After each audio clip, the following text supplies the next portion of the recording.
with Phil stumbling drunkenly out of his bed, preparing in his head all the things he's wanted to be said. 90 minutes for Phil to fill with so much time to kill, he promised Char, but all he does instead is beg and shell. The stream's online and straight away begins to wane, but all is fine as long as Char's benign and doesn't step out of line. His content's immature for all to enjoy, like fresh manure, but I feel sure he ran through to feel so insecure. The money earned from yesterday was withdrawn and long gone, as Phil's spending impulse is always set to stay on. His support is also slow and stays so low and fails to grow. You never know, the show may turn into an easy bingo. Most things across the board we charge toward because the score can't be ignored. Just how much DSP makes us all feel so bored. To help us fight or sleep and try to keep alert to watch it treat we play bingo, while Phil will bitch on why his sheep are also cheap. While DSP is chasing green, we're seeing green across our screen as Phil's routine predictability rivals our soul machineers. Norton burping, leaning, ban it matters not if Andrew banners chatters can't see if others make him feel less of a man. Takes a drink and slaps his leg before launching into a bike, pretending there for bills when truth is there to buy a wrestling JPEG. Talks about his shitty life of Claw's cat and fatty wife and all his strife while forgetting that tits done well and they were right. With drama he will react, but as an actor it's a fact as he rehearsed to be exact in how he felt he was attacked. Three streams nearly over and a win is in sight, with little white despite Phil's delight that tits were not light. We'll say alright it is okay and now it's time for Phil to play, but first he'll say that tits will help from being off the other day, and with those words we win again. It's never if but always when the game is won, and thanks to that we made it to the very end.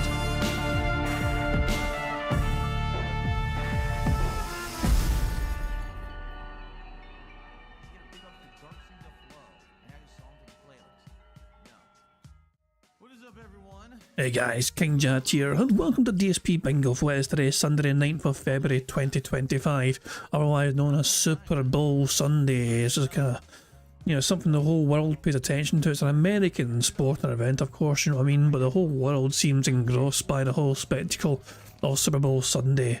So yeah, that's a big occasion today, that's a big deal today, and this is why Phil didn't want to do a marathon today. Oh, hold on, I want to see this question.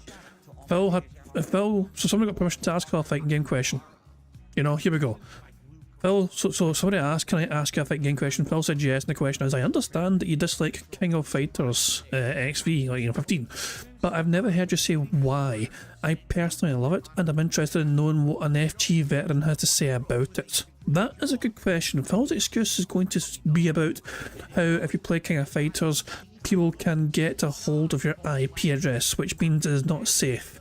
However, the logic flaw there is that any peer-to-peer fighting game, like for example Street Fighter 6, also has people have the opportunity to discover your IP address when you're fighting them.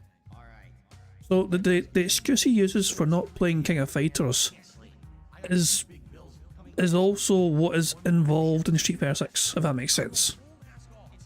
Like so it's a bizarre one. It's absolutely fucking bizarre. But yeah, Phil's gonna fucking say, oh, it's a safety issue, you know what I mean? I don't want to play with a VPN or whatever. People can access my sensitive data if I play online using King of Fighters, but Street Fighter 6 has the exact same issue. It's a peer-to-peer fighting game. They both are. So Phil's excuse is not going to fucking be relevant here. And I'm kind of curious if newly born Cranky is going to call Phil out if Phil does use that excuse. And they might not be long for this world if they fucking do, who knows. We'll see if fucking Phil responds to that. You're saying not using raw fill. I never usually use raw fill. I mean, don't get me wrong, I fucking love the work that raw fill does, but I usually just fucking use a direct source. You know what I mean? Got Phil's chat right fucking there as well. You know what I mean? It's usually the best quality as well, for me to give to you guys. So it's not like I'd feel kind of weird if you restream, you're basically getting worse and worse quality with every single restream you go down. You know what I'm saying? So I just go direct to the fucking source, try and get a better quality or whatever, just to make sure it's all there. But yeah, I know other restreamers do go the raw fill route, but I've been doing it this way for the longest time, and it's just and raw fill is good to have as a backup as well, for if something does go wrong with like Phil's stream or whatever. Or me trying to access Phil's stream or whatever, yes. So it's definitely good to have a raw fill as an option for sure. And yeah, we go to raw fill as well. If somebody like got leaned or whatever, a super chat got fucking leaned, then it's good to have raw fill as an option as well. Just what was said half an hour ago, let me fucking open up raw fill and see what was fucking said. So yeah, it's good to have an option. You thought there was a raw fill transition a while back, I must be confusing myself. I mean, the only transition I've used was when we ended the intro and then I mean, the transitions I have are this. These are my transitions. You know, I go between scenes like that, you know what I mean? That's my transitions. So, he might use the same ones, I don't know. But that's my transitions anyway. What does the sugar do in the sauce? And Phil has not responded yet to this fighting game question. Kind of curious. Is he just potentially trying to get a good answer? A good, detailed, important answer for who knows? Anyway, you might see on the top of the screen that Phil has spent at least $2,352 on the latest WWE Champions event. Some things never fucking change. Big up to TJ Gamebox for tracking the data. And if Phil didn't get Seth Rollins, it's actually $2,768. Phil is third place when the screenshot was taken. This was like a day old. So this was taken, you know, like over 24 hours ago. So I'm not sure about the current stats right now, but yeah, Phil Burnell has been wailing profusely on the WWE Champions, thanks to the efforts of the people giving them tons of money for that marathon and all that shit as well. Bloody hell. And I love Narcside Phil had his response to it, you know what I mean, by show, just no words, just showing like a round trip to Seattle for the flights would be $1,800, including taxes and fees. Remember, Kat has always wanted to go to Tokyo. Phil Burnell has apparently expressed an interest as well to do it, but Kat would love to do it one fucking time. It's apparently one of her fucking dream destinations to fucking go to. But yeah, I guess she ain't going nowhere because it's WWE Champions time. Jesus Christ. Still no response from Phil yet. I'm kind of curious whether he's going to bother responding or not. Nope. He's put his stream live anyway, so he's had to get the stream going properly. We're gonna array for that, I guess. But yeah, so I just kind of thought it was interesting. Also did the update on the WWE Champions wailing and Narcside Phil's tweet as well, which was fucking pretty solid. Just to highlight Phil's, you know, the money. That's what I'm saying. This is what separates people like us from people like Phil Burnell. Because we'd have that sort of fucking money. If this sort of disposable income could go to like incredible, meaningful life experiences, you know what I mean, potentially. You know what I mean, I'm going to a dream fucking holiday, you know, or whatever, you know what I mean, or fucking I'm going to fucking get myself out of fucking debt and all that shit, you know. No, not Phil. He's like, I've got $2.5 grand spare. I guess I can spend it all on WWE fucking champions and get nothing back for it apart from some colourful JPEGs flashing on screen. It is astonishing how he never learns his lessons. He never deals with his addictions. He never fucking, and you know, he never tries to fucking admit there's a fucking problem. And there's clearly a fucking problem here. And he doesn't want to fucking admit he's got a fucking problem. Because apparently, according to him, the problem's with everyone else. So it just blows my fucking mind still to this fucking day how delusional he fucking is with this sort of fucking shit. But anyway, in case you're curious, Phil Burnell, so Mighty D made a video compilation, the 100 goal marathon, and the DSP 100 goal marathon was a miserable failure, at least going by Mighty D's own narrative. I mean, it done well to a certain extent, but it was primarily carried by a small handful of whales, in the literal sense. The same sort of usual suspects came along and wailed more profusely than ever. So remember, the 100 goal marathon was a reward for the fans for helping Phil get $15,000 in support, and yet the marathon was also fucking meant to be something for Phil to make more money than usual on. So really, when you break it all down, it's more like a $16,000 marathon celebration. Because Phil did a marathon demanding his fans to give him money so he could get drunk and stuff his face full of food. And yeah, Jesus man, there were some parts of this fucking marathon which was just, well, it was bad.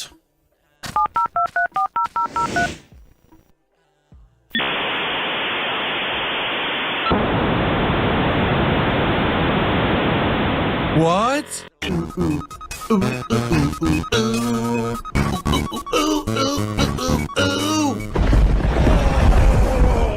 Here's Phil to tell you more. Hello, everyone, and welcome to something interesting for sure. You serious? Today... Oh, fucking chess. Oh, God almighty. Now, Phil claimed that he played chess in high school. He was actually part of a chess club when he was in high school, apparently. And So he claims he knows how to. He's not played it for a while by his own admission, but he says he knows how to fucking play it because he played it in fucking high school. Just keep watching. People want me to play chess. What the hell just happened? Disconnected. Are you kidding? The first match is a rage quit? Is this the king or the queen? I literally don't know. Wait, that's the king? No, that's the queen. No, that's the king? Oh, fuck, that's the queen? I'm so confused. I don't know who the king and the queen are. I'm so confused right now. What moved? Wasn't looking. Fuck, I'm not paying attention, and I don't know what just moved. I have no idea. I have 1 second. Ah, I had no time. This guy's good. Compared to me, I suck. I don't know what I'm doing. And this person is spanking me. I lost a bunch of time because I didn't realize it was my turn.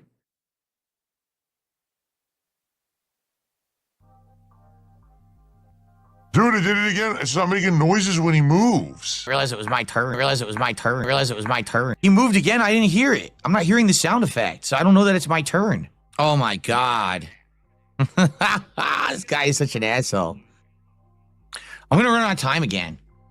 I'm going to completely run out of time again. I'll have oh, it's my turn? What happened? I missed it. I didn't even realize it's my turn again. See, I don't hear their pieces moving, and I'm losing time now. This sucks ass. Yeah, I'm going to lose because I've lost so much time. I'm going to lose this game. I'm screwed. Now, once again, I have less than a minute. The time limit is what kills me. So to play with the 10-minute time limit, you basically have to be really good. And I'm not.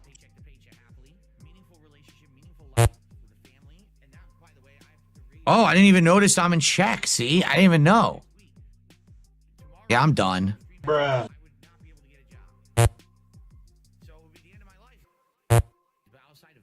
How do I get out of check? How do I get out of check? I have to take the piece. I keep losing the time. It's the time that kills me. Why is the default 10 minutes? It's your own incompetence that kills you, Phil. Jesus Christ. He's so bad at this fucking game. Time limit. Fuck it, I can't even play. Fuck this. Quit. Forfeit. Flip the board. You can't rage quit? There's no rage quit option? Why is there no rage quit? I wanted to rage. There's a button that says resign right there under all, you know, right fucking there. There's a fucking button that says resign. Rage quit. No, I can't. There's no rage quit. All right, they make you play to completion. They make you play to completion so you get completely embarrassed. Why? So he's playing the game, which is in front of him on the fucking screen, and he's not even paying attention to what the fuck is on the screen. Like, what is he looking at? Like, we can see this. He's apparently seeing the same shit we are, and yet he's oblivious to fucking everything that's on the fucking screen in front of him. I don't understand how. I can't believe every game I've lost the time. Seriously, it's ridiculous. Like, forget it. Every game, do it. How do they play so fast? I can't do it. I can't play that fast. I run out of time every time, and then I make dumb moves at the end. Oh. Interesting premise. I don't know what the heck's going on. Look at this now. Wow, this game's all over the place. I love how he's trying to fucking bring. Oh, that's an interesting premise, and he fucking says it while fucking yawning, bored at his fucking tits. It seemed hyper realistic in the intro. Now it's like super fantasy out of nowhere. We are only $47 away from the next tiered reward of a shot and me trying out a new snack live on stream from the Sakura box. So a double reward when we hit 600. We just got some stuff on the YouTube side. We got some stuff from Tips. How about some subs over on Kick to even this out? Who's going to take advantage of the discounts on Kick today, right? Fuck you and your mother. That's a random edit. I didn't expect that from Mighty D. I came out of fucking nowhere. Oh, fuck. What am I looking at? What does it say? A trick treasure. What is this? What the fuck am I doing? What?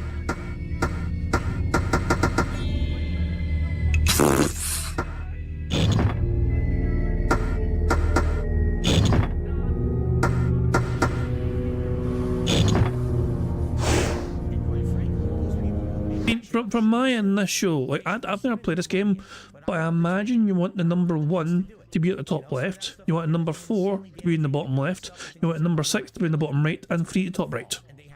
Oh dog, what's up? This is just my interpretation of what this puzzle wants you to fucking do.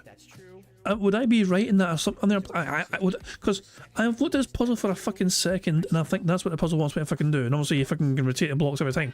But Phil's like, I don't know how to do this. What the fuck? Ira, thank you very much to Ira for a super chat. Who says his elo was 188, worse than great scores. Holy shit, that fucking bad. Jesus Christ, man. Holy crap. And Emma say, can I get a spoon? There you fucking go. Spoons for fucking everyone. Yeah, and apparently I'm right. I'm right with my assumption that one's meant to be top left. Yeah, so these numbers are meant to correspond with the top corners of this fucking puzzle. I imagine the middle can be the other two numbers, whatever, you know, but aye. So Phil doesn't understand how to fucking do this puzzle.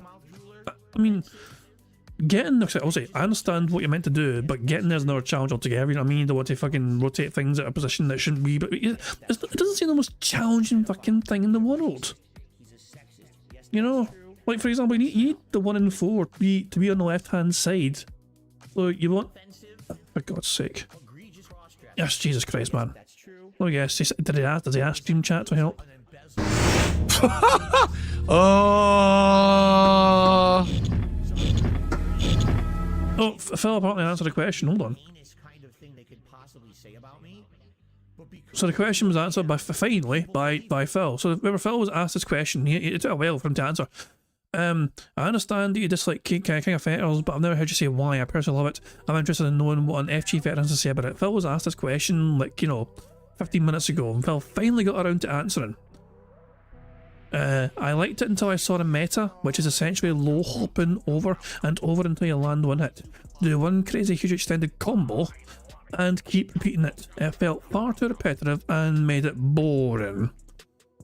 Making all gameplay pretty much rely on just getting in that one hit. So that was my issue with it, but that was only like 1 or 2 weeks in.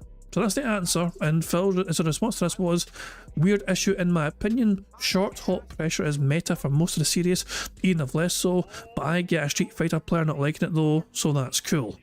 There's a relatively, you know, cordial interaction between these two. So Phil, Newlyborn Cranky asked a question about why doesn't play it. Phil gave an interesting answer, which was like, it didn't make sense to Newlyborn Cranky, but he understands why a Street Fighter player wouldn't like it. So there we go. Would you look at that? There's some kind of cordial interaction there. How rare for fucking Phil to not just fucking dismiss someone as being some brain dead mouth drawer or something. But there we go. And yeah, I saw the sign. Somebody had a sign. It's fuck me. Hold on. Let's see if I can scroll down. Where's the sign? That's not a sign. That's a different thing altogether. Someone had a sign at an AEW event, and it was at DSP related once again. I'm not sure who fucking had a sign. I've seen where's there we go. DSP and Scott get a job. That was a sign. However, it's a bit weird. Or is it DSP get and a Scott job? You know what I'm saying? It's a bit of a weird one. It's like, how do you read this? Like, why is... When did signs become like 2 paragraphs, you know, two columns? Just... I don't know. And who the fuck's Scott? I got no idea who the fuck Scott is. But there we fucking go. And they moved him apparently. They fucking moved him. It was constantly on the show. Look at this one. What the hell? Jesus, man. Apparently Scott Cheeto, I still don't know really who that is, but then again, I don't really follow too much of these things. Well, Phil responded again about the short hops thing or whatever. Look at that. The short hops used to be fun when they led to knockout and to knock back or one to hits. When the entire game is short hopping, it's pretty boring, in my opinion. So there we go. This is why. See, I thought Phil would just say, "Oh, you get your IP addresses exposed, playing King of Fighters, so I don't want to play it," which is a dumb excuse, you know. So there you go. Phil actually gave another excuse, which wasn't that. So fair enough. Right, is he going to figure out his puzzle or not?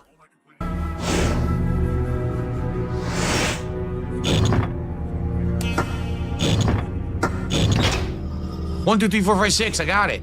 You're right. Another. I mean, well, wait. Did somebody tell him how to do that? Hold on a second. Did somebody tell him how to do that? 1, 2, 3, 4, 5, 6. I got it. You're right. Another shot is at 700. That's correct. 750 for the next taste test goal, but 700 for another shot. That's right.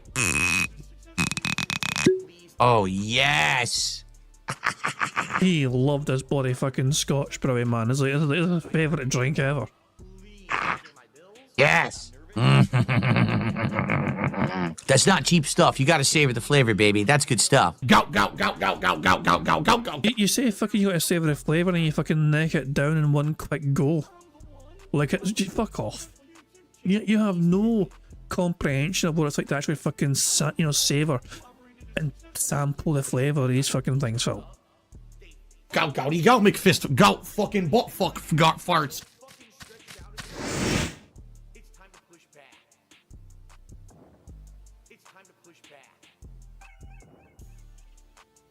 What? Name the relic created by the clan of ogres to destroy the demons. What? I don't know. I just started playing. I've been playing for 34 minutes, and I spent 5-6 minutes dicking around drinking whiskey. I don't know the answer to this. How am I supposed to know this? What happens if I answer incorrectly? What happens if I answer incorrectly? I found a note a while back.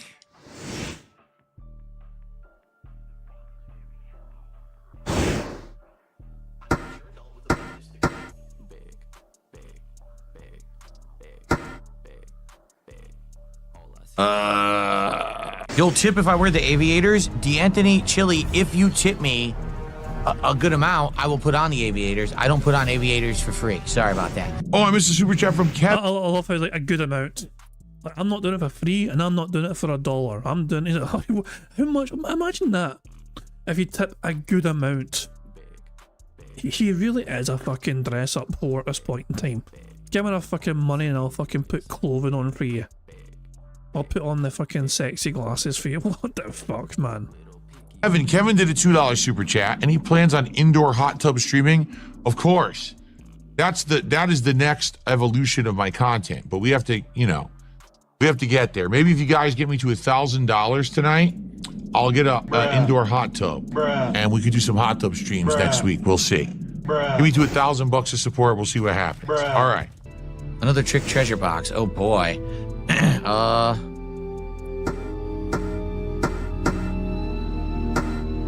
It's the exact same premise, Phil. 1, 3, 4, and 6 in the corners.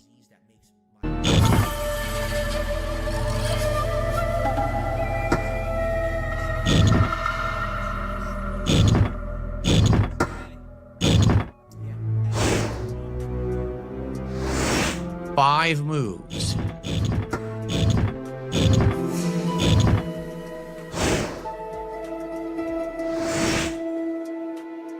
He just keeps going back to stream chat. Hey, really? Fuck. Hold on. Oh, there's a limited number of moves you can do. Okay, hold on. So resets every fucking time you go into. Okay. So he's not moved it yet, has he? Is it the first move? So let's hang on. Let's see if I can figure this out. You know what I mean? Well, you want the 4 also over here. So my first move would be to move the 4 and the 1. You know?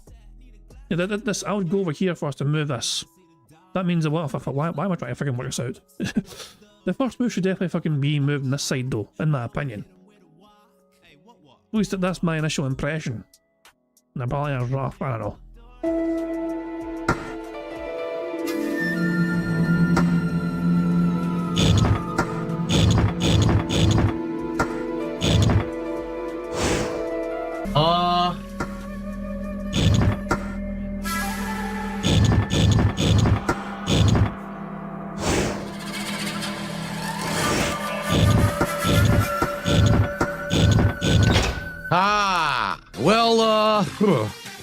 This is one that I never expected to ever be going back to. Stupid! He looks so bored. Jesus Christ, man. This guy's got a passion for gaming, you know? You know this guy's got a passion for gaming. You never fucking think about it when you fucking see him like, with a face like this way he's fucking playing the game, but there you go. Undead douchebags! Juliet Starling, age 18. I couldn't read the rest. This is so irritating. Her voice is way too irritating and loud. It's so weird playing this in 4K with reflection effects. The game doesn't deserve this level of graphics. This is one of these throwaway games that you like fuck around with for a few hours, but back in the day, I would play these like all the time to the full extent. Like I'd do a full playthrough of them. Juliet Starling, age 18. Probably one of the few people who did play these games to the full. Juliet Starling, age 18. Cool Gal says I played the entire game in one session. Are you serious? I played the whole game in one day. Careful. That's not surprising at all. Juliet Starling, age 18. What was it, like 7 hours long? I just kept playing. I finished the shitty game. Wow. Whoa, It was only this game's only 6 hours long, I'm being told. Dude, I just paid $45 for this game on Steam, by the way. So, oh, how things have changed since back in the day. Oh, man. Person who made $800 in his marathon is complaining about spending $45 on a game which you can play to get a refund for if he fucking plays less than 2 hours of it. Fuck those zombies in the buttholes.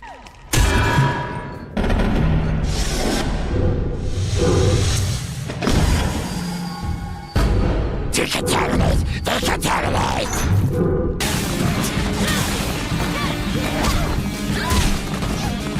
They all have super armor.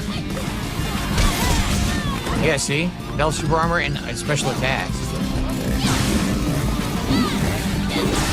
So you're just going to keep spamming the same one attack button. Doesn't this game have like multiple attacks? I think I read on Twitter that Phil's like ignoring some of the other attack options just to fucking keep spamming the one chainsaw move or something.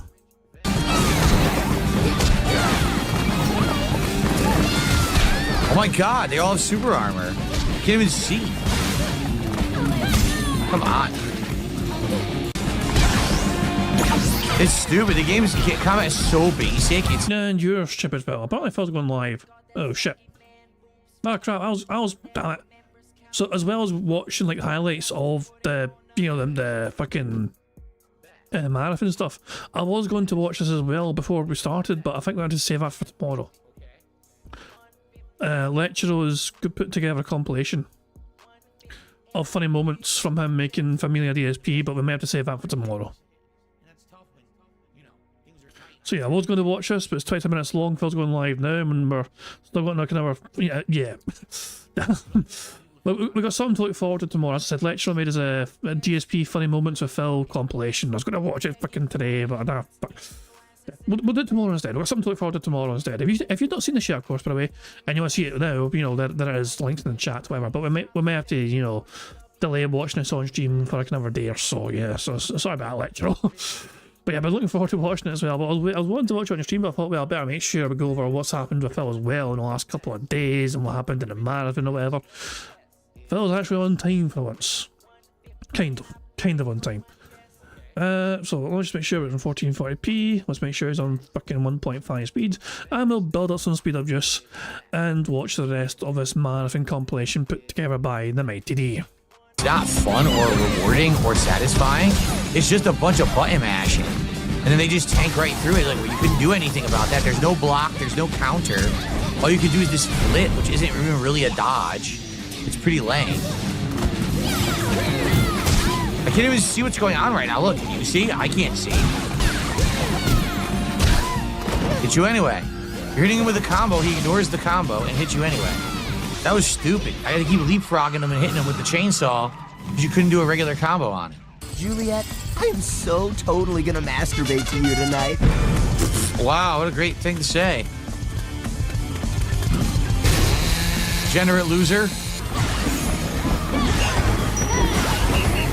This is so boring and repetitive, seriously. This game is like nothing fun about it. It's super boring. Like I said, I remember when I played it at first, I didn't like it. I thought it was really boring. Listen, both of you! The school is in dire trouble. My research tells me that something has gone wrong on a cosmic scale. That's a massive bummer. That completely sucks. Let me show you. The universe is composed of 3 dimensions. The land beyond words, the rotten world, and our dimension, Earth. There are dimensional walls between each. Using a combination of black magic and explosives, someone cracked the wall between Earth and rotten world, and the gases of rotten world seeped into our world. The your friends and fellow students inhale these gases, which transform them into the undead. Well, whoever did this could be trying to open a permanent gate between here and Rotten World, which would be catastrophic, unfortunately. Dude, fuck this game. Nah, fuck. No. Enough of this. I've had enough. This game is awful. I am so bored. Do you really think I'm going to sit there? I'm going to kill 24 of those zombies in the slowest way possible as they insanely slowly start coming out? This game is fucking terrible. I remember hating it back in the day. I hate it now. This game is awful. It's not even, oh, it's cringy. Oh, it's the gameplay. The gameplay is so fucking bad. I am so bored. I played it for an hour. I want to rip my hair out. I want to fucking shove a Captix up my dick hole. I want to do anything but play this game. I'm so fucking bored. I really hate this. I really, really hate this, so I'm done with it. Wow. Who fucking cares? Well, that was $45 down the drain. I hated it back then. I hate it now. That game sucks. I'm glad I'm never playing it again. Whoa, what just happened? Uh-oh.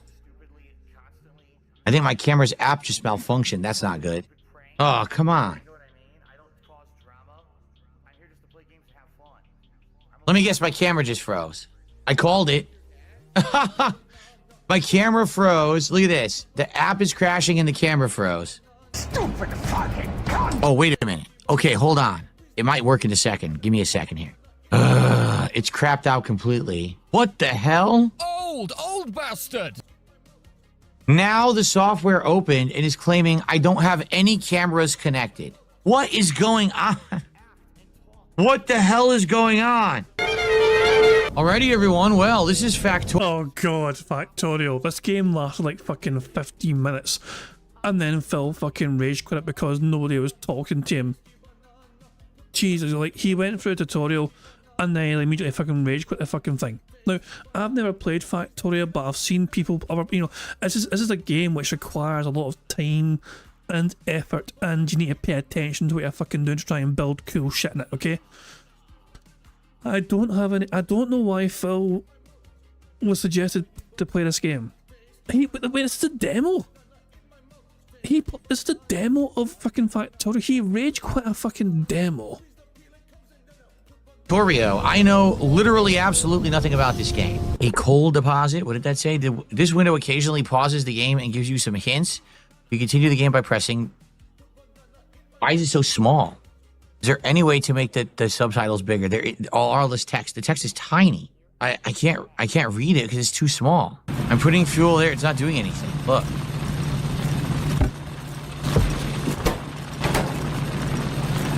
What the fuck are they talking about? Look, I'm on it and I press A and this opens. So what am I doing?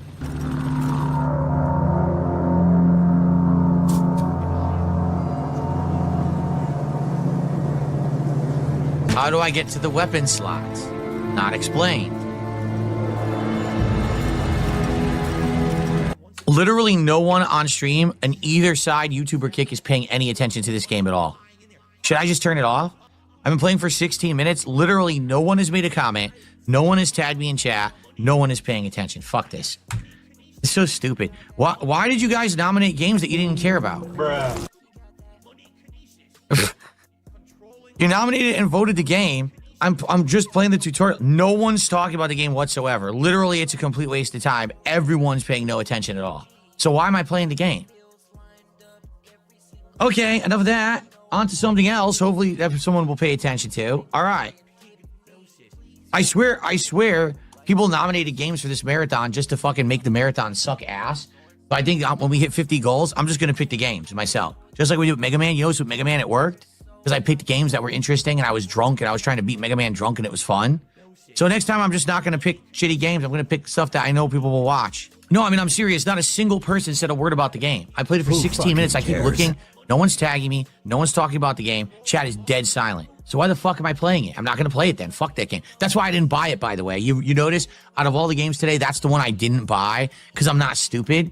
I had a feeling that's exactly what it was, that people picked a purposely boring game that's not for my audience. So that's why I didn't buy it, because I'm not fucking dumb. Remember, the discounts on Kick. 10 subs get you the VIP badge. 20 subs get you the OG badge. only for today.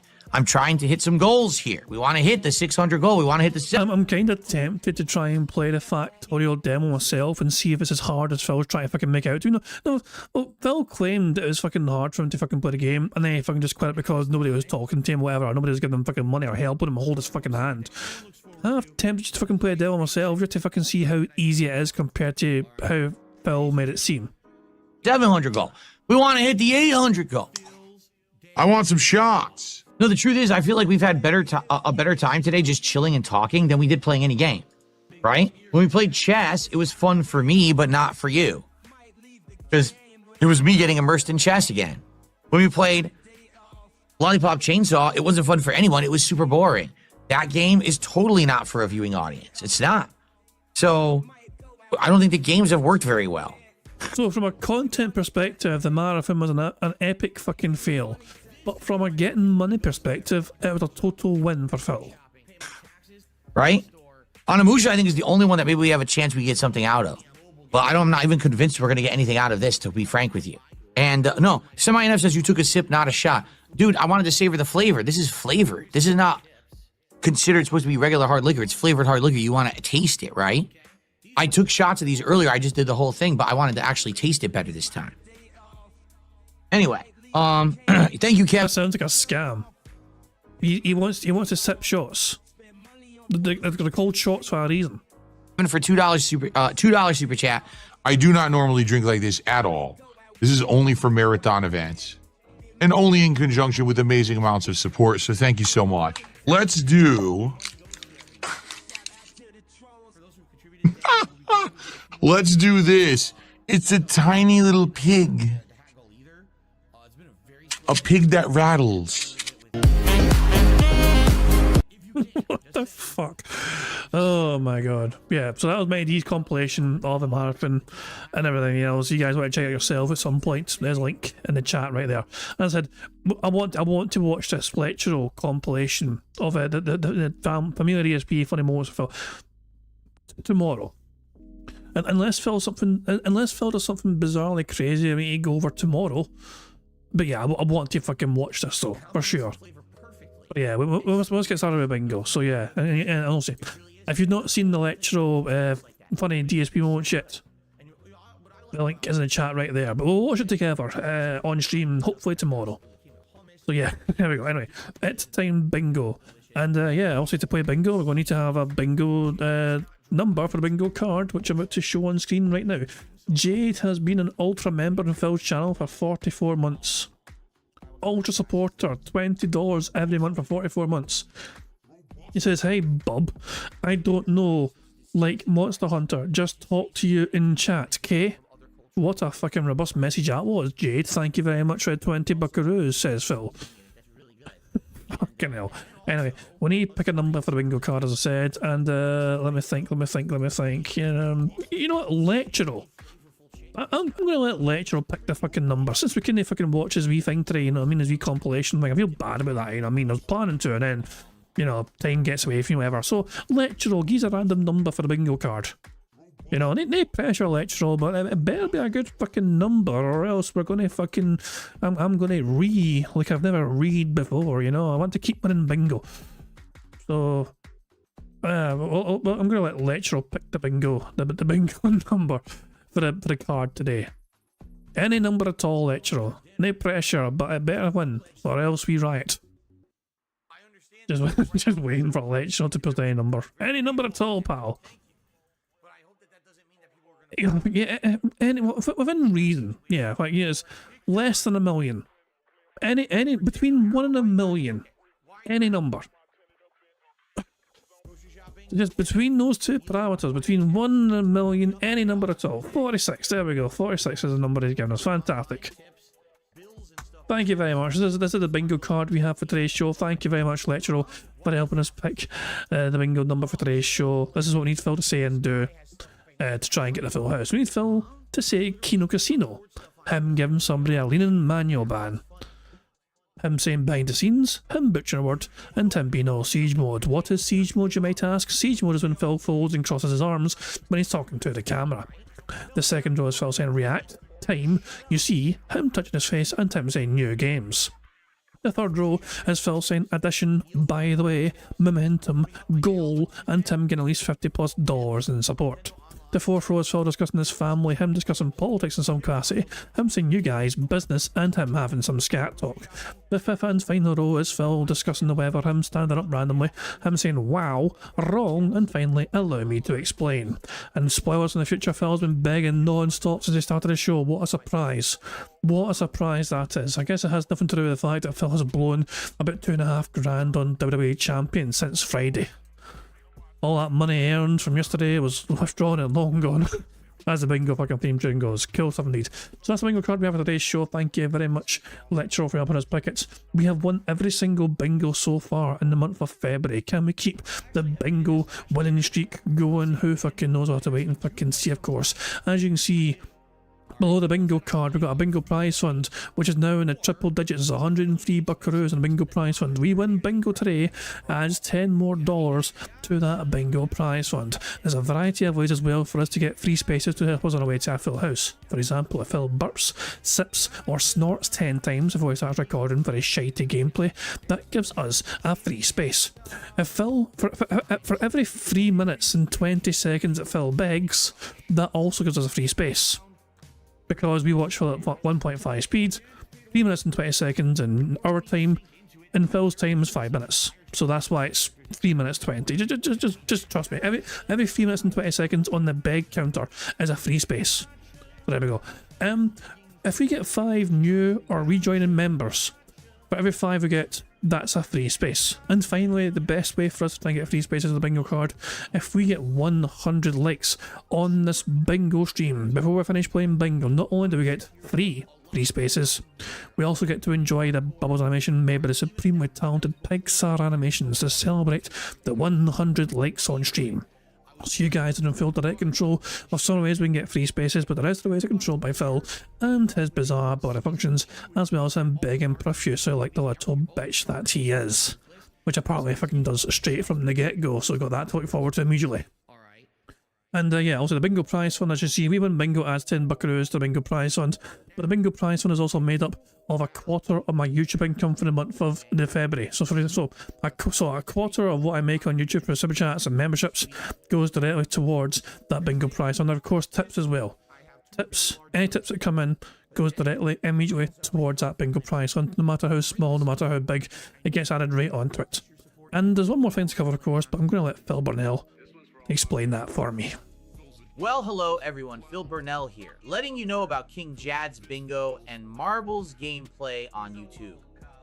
Now, you need to leave a post in the community tab to enter, and that's it.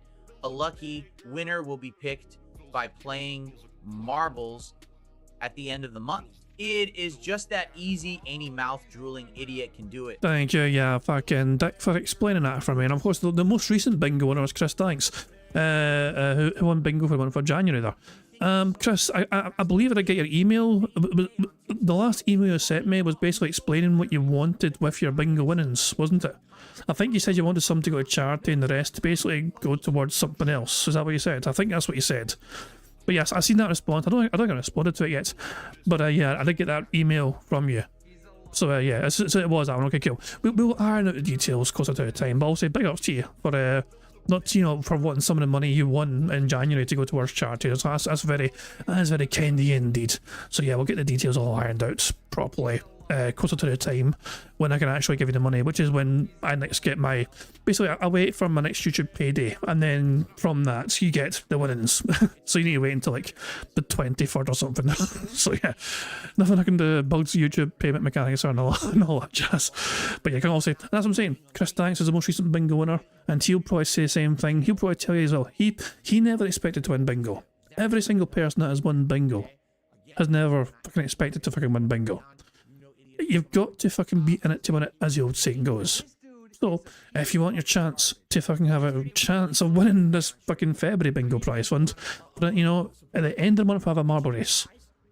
You know, to determine who wins half that bingo prize fund. If you want a chance of winning it, you've got to make sure you have left that comment on the community post, which is linked in the description of the live stream you're fucking watching right fucking now. So there we go. So I think I've covered all the bases and all that, and I think the only thing left for me to do is just to press the random Scottish soundboard button to send us off into battle once more. And she's a big fucking bitch. And on. Of course it's that one. When I'm looking for that to get played, it takes forever to find it. But there we go, the randomizer fucking has it first time. On that note, at time bingo. Good luck everybody. Here we fucking go. What is going on, everyone? It is time for a brand new week of content. And what a week we've got. On the Return podcast today, we have many topics to discuss, including the PlayStation Network outage that affected everyone over the last couple of days, the fallout from that, and I just want to discuss, in general, the idea of these online networks in 2025. In addition, I want to recap everything that went down during the awesome 100 Goals Viewers' Choice Marathon. Some really great stuff came out of it that I feel is going to be positive for the stream, so we'll discuss that. And today, the Monster Hunter Wilds beta. Plus, later this week, I'll be appearing on a show that I want to tell you about, a little bit of an update on my health with my neck issues, and more. So, we've got a very fun first day of the week podcast in store. So sit back and relax. It's time for another awesome week of content here on DSP Gaming. This is the Level 1 Podcast. Who fucking cares? Let's fucking fast forward past this shitey intro. Oh, it's a long intro today. I guess it needs time to fucking look. And once again, guys, I got a sore neck. So let me tell you how you can give me money to make it feel better. My health issues. It's you fucking sweat fucking weird whatever and you fucking got a crick in your neck. Who cares? It's not a big deal, Phil. Strong start to the bingo card though. 3 ticked off already. Phil said time, addition, and goal. So there we are. Great stuff indeed. What is up, everyone? Phil here, and it is the Level 1 Podcast for Sunday, the 9th of February, 2025. I hope that you all had a great first day away after what a crazy week it was, right? Ending with that really awesome marathon that I had a great time during. I hope that you guys did too. And it is time to return for another great week. Good variety coming this week. FYI, we'll be finishing up at least one, if not multiple playthroughs.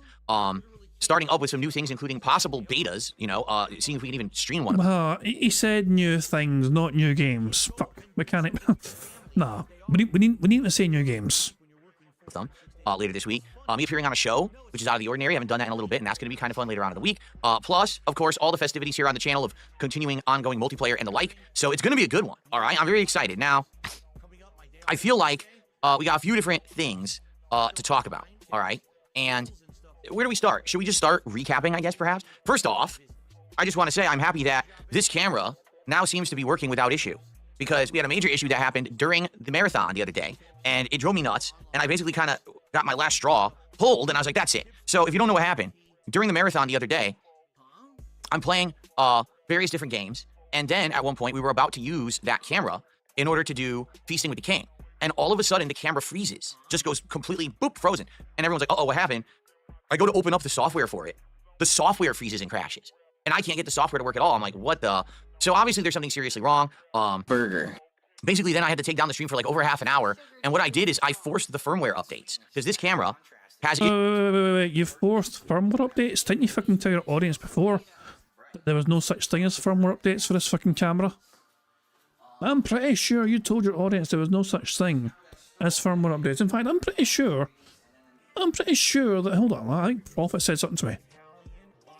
I'm pretty sure I've seen Prophet say something about it somewhere at some point. Yeah, the camera died like 20 minutes ago. He's doing the firmware updates he said weren't possible and didn't exist. Yeah, that's what Prophet fucking said at the time. I seen him say that to me. Yeah, so yes, that's during the marathon when this happened. Phil kind of went back in his own claim that there was no firmware updates possible, and all of a sudden Phil like found them out of nowhere. Issue with the latest security update for Windows. Basically, this camera is bricked when that security update is in place. So the only way I could get this camera to work was to roll back that security update. It did work, but then it would still have ongoing issues where it would turn off and have this nonsense going on. So finally, I said, I'm going to force all these updates. This camera, I'm not kidding you, had like 10 updates that it needed to do out of nowhere because they've been trying to fix this camera with Windows. So I forced all of those updates to happen, and now the camera seems to be working without issue. It seems like I can easily enable the AI to follow me around now. I can get it to zoom in and out. It just seems like the firmware now is working. So let's hope that this camera continues to work, because this has been used for my face cam for about a week, and it's working very well. The feedback I'm getting is that you guys really like this camera for face cam. Now that I have this new key light that goes behind it, people are saying, yeah, it looks great. As a face cam now, you're the right perspective for each game. And it's interesting to see me head on playing games, because you've never really seen that head on perspective in a long time. So people are enjoying it. So, it now seems to be working. All right. Fingers crossed that we don't have any more technical issues with it. All right. So there you go. Foggy Bottom says, yes, I love this this angle. It reminds me of a professional studio angle. So there you go. I'm going to turn off the light for now because actually it's pretty bright for when I'm on the podcast. There we go. Okay, so we got that settled. Hopefully this will not be an ongoing issue. And actually, let me turn off the AI now so it won't follow me around anymore. There we go. Hopefully it's not an ongoing issue. And, you know, we have to see what happens moving forward. Perhaps some of these issues that I've been having with my computer and USB has to do with that.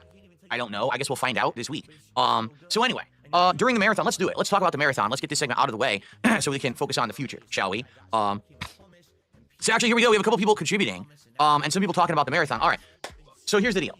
Let's get caught up on everything. As you can see, if you look below at the bottom of your screen, this is the leaderboard for today. I went with a Ratchet and Clank themed font today, by the way. So, the marathon was a rousing success. We had good attendance. We had outstanding support, and I played a variety of games, tried some Mexican food from a new restaurant, and yes, ladies and gentlemen, I even had a delicious gourmet Italian rum cake as provided by Rare Tricks. So we did a heck of a lot of awesome and fun stuff during the marathon on Friday. If you missed the marathon, okay, all of the gaming stuff is on this channel, DSP Gaming on YouTube. Excuse me. The 2 taste test things were over on DSP Reacts. Okay, so you got the Mexican food that I had and also the Italian rum cake, which I know a lot of people were excited to see me finally try this rum cake and see what it was. All right. But I had so many things uploaded that there's basically like videos overload. And because of that, you know, I understand if people were like, oh, I don't know where anything is or whatever. Yeah, I mean, that's the problem when you have a variety marathon like this is there's just videos on this channel, on that channel, they're uploading in random order. And, you know, it's just kind of a chaotic deal. All right. So I hope that you will enjoy the videos when you get a chance to watch them for those who actually have. All right. Now, in regards to the marathon, all right, it went very well. As you can see, if you look at our leaderboard below here, we are already at 6 out of 10 goals hit to get to our next reward, which is DSP Tries It Arby's, the likes of which I have not eaten at in so many years that their menu is completely different now. Like the last time that I ate at Arby's, okay, they only had like roast beef and like that kind of stuff, and they had straight fries. Now their whole menu's different. They have these crinkle cut fries, they have burgers, all this stuff. I'm like, what the heck? Since when do they have all of that? So certainly trying Arby's is going to be interesting because I'm going to try to purposely get things that I don't know about, but also maybe get something that I used to eat and see if it's changed. Okay, so this will be great. I'm excited for it because we haven't done a fast food DSP Tries It now in several weeks. So now we'll be able to do that and test it out and see what it's like. I think you guys like the DSP Tries. It's much better when they're fast food centric. So we're going to do that coming up. Now we're already at 6 out of 10 goals. We only need a few more, and we're going to be doing. By this shirt, I don't know what is going on with the collar. It keeps look at this. This collar right here. This is a flannel shirt, and this collar keeps attacking my neck. It's bothering me because I shaved this morning, so my skin is all sensitive. Stupid shirt. Hopefully it stops doing that. I don't know. I must have been like in the wash. It must have been in a certain way. Now the collar won't stay put. It keeps like coming over and poking my neck. Okay. So we only need 4 more goals hit in order to unlock DSP Tries It. If we stay on pace with how things have been going, likely we'll be doing this within the next couple of days. And that'll be perfect because actually my wife is going to be working the next few days. So to do DSP Tries It and be able to order the food and have it be our dinner one of those days would be perfect. So thank you so much for all of that support during the marathon. Just listen, we had 8 shots, okay? 5 different taste tests out of this Sakura box, which is pretty much about to be empty, all right? So because of that, I need to order a new box this week as a replacement. There's only a few things left in here. In fact, 1, 2, there's only 5 items left in the box. So basically, once we hit the Arby's goal, all right, after that, I need to have something new. So I'll look at this, and probably, like I said, I'll get a new box.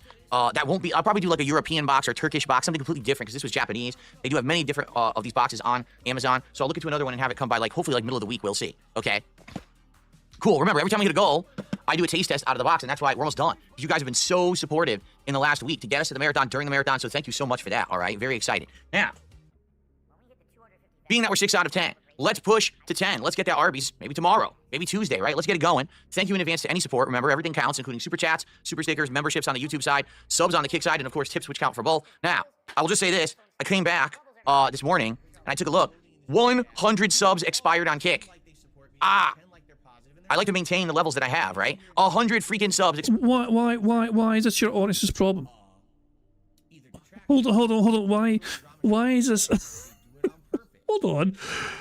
Why? Okay, I understand you're asking for support. Okay, but who cares? Like you know, sometimes our members fluctuate on here. You know what I mean? Sometimes, like, because of like massive member bombs, of like I've been like high 200s before. And sometimes it'll fucking obviously go right back down to like close to like, you know, it's still about low hundreds, you know what I mean? But same thing though, it happens.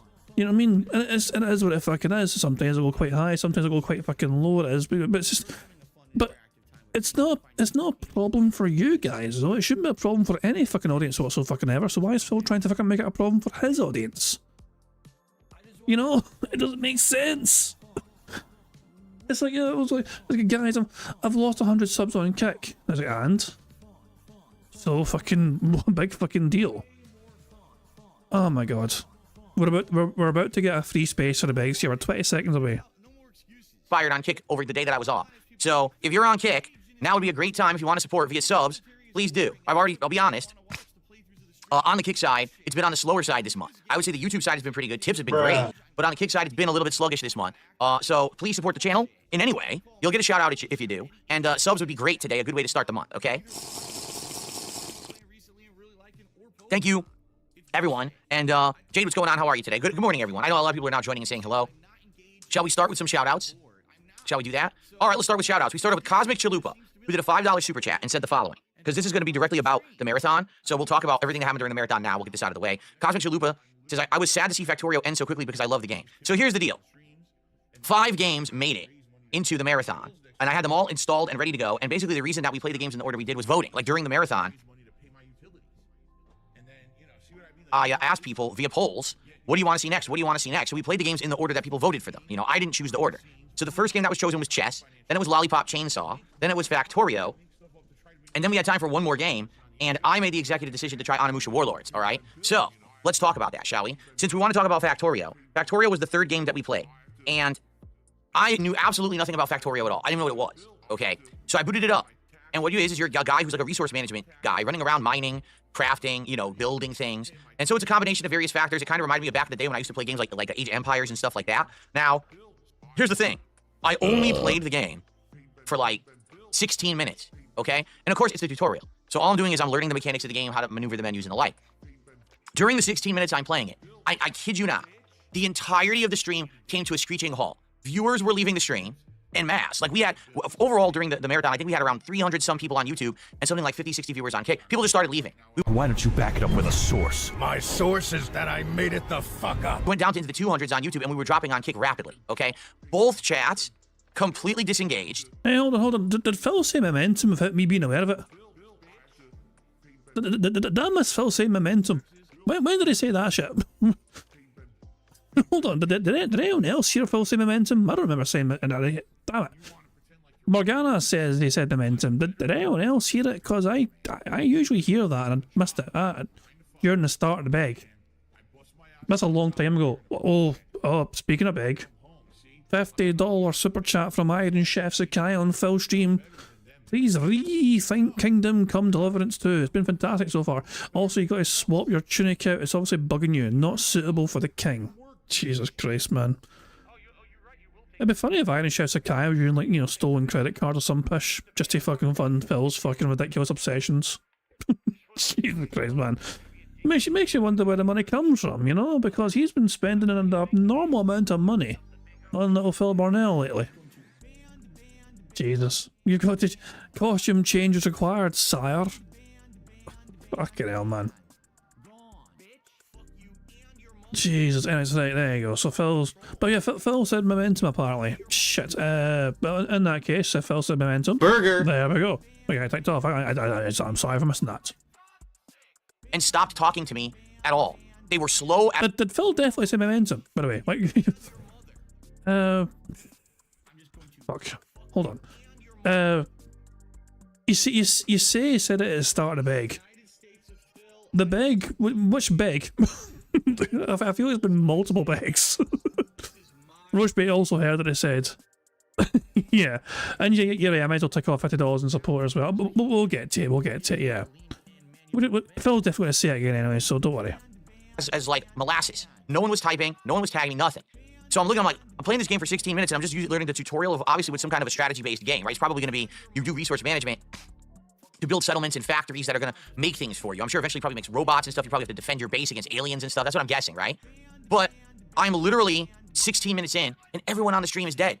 So I'm like, why am I playing this? Right? Like, listen, there are some games that basically are good on their own merits, and are great for playthroughs for yourself. For my kind of audience, right? Who's an audience that, number one, wants to engage with me, wants to talk with me a lot.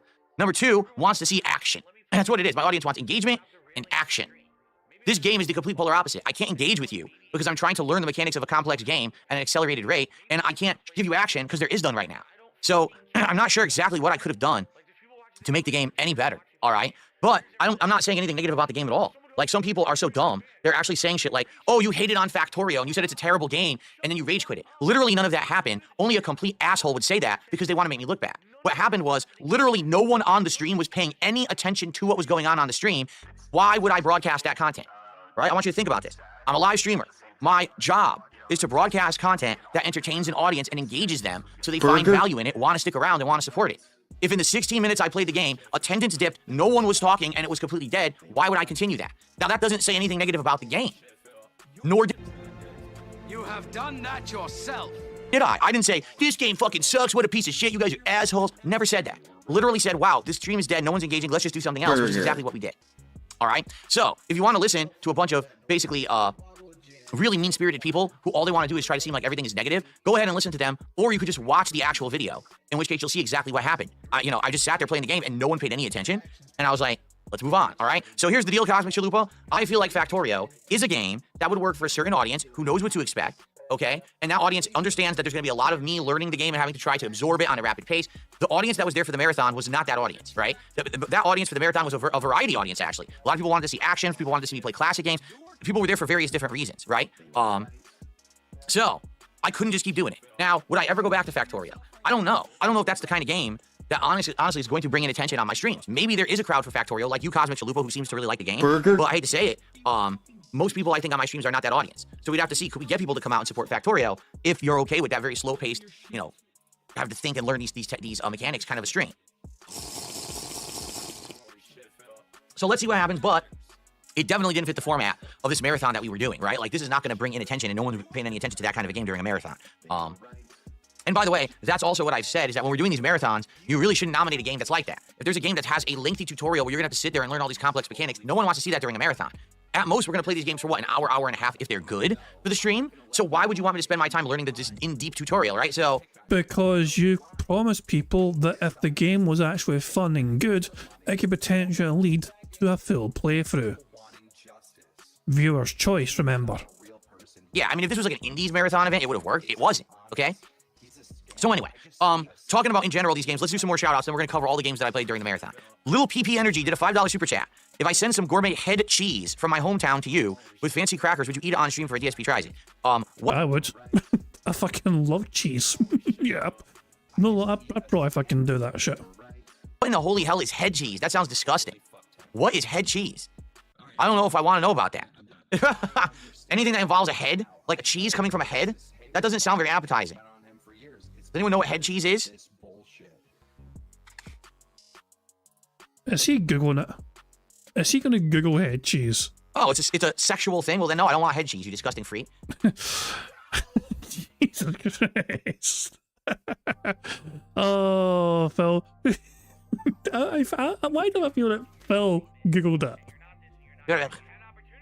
No, I don't know. I don't talk like that. I'm 42 years old. The last thing on my mind is head cheese, right? That's absolutely... You don't talk like that? Scat talk on the board that disagrees with you. Disgusting. So here's what you can do, little PP Energy. You can keep your little PP in your pants and stop saying disgusting things. But you are welcome to super chat further. Thank you for that. Okay. Jade, what's going on? 44 months as an Ultra member. He says, I don't know if I'm gonna like Monster Hunter. I'll just talk with you in chat today. Yeah, I don't know if I'm gonna like Monster Hunter today either, to be honest. I have no idea. We'll see what, I've got it loaded here on Steam, and we're gonna boot it up and try to adjust it and see what it plays like. You know what I'm really curious about? How's it gonna run? Because remember, all the footage that they showed in all of the promotional materials, even the Capcom digital event where they showed it off, it ran at like 30 frames per second. And I hate to say it, folks, I'm just gonna be honest with you, all right? Just gonna be very honest. Games in 2025 should not be frame limited to 30 frames per second. They shouldn't. If this game runs poorly on PC, it might be a deal breaker for me. Because the whole idea is that you're playing on the best format and the games all perform well. If this game runs poorly, I don't even know if I'm gonna care about it, right? So I guess we'll see. Let's see how it goes. By the way, people in chat are now saying head cheese is a Scottish dish. It's pork in jelly. Head cheese, known as brawn or sous, is a terrine-like... went away.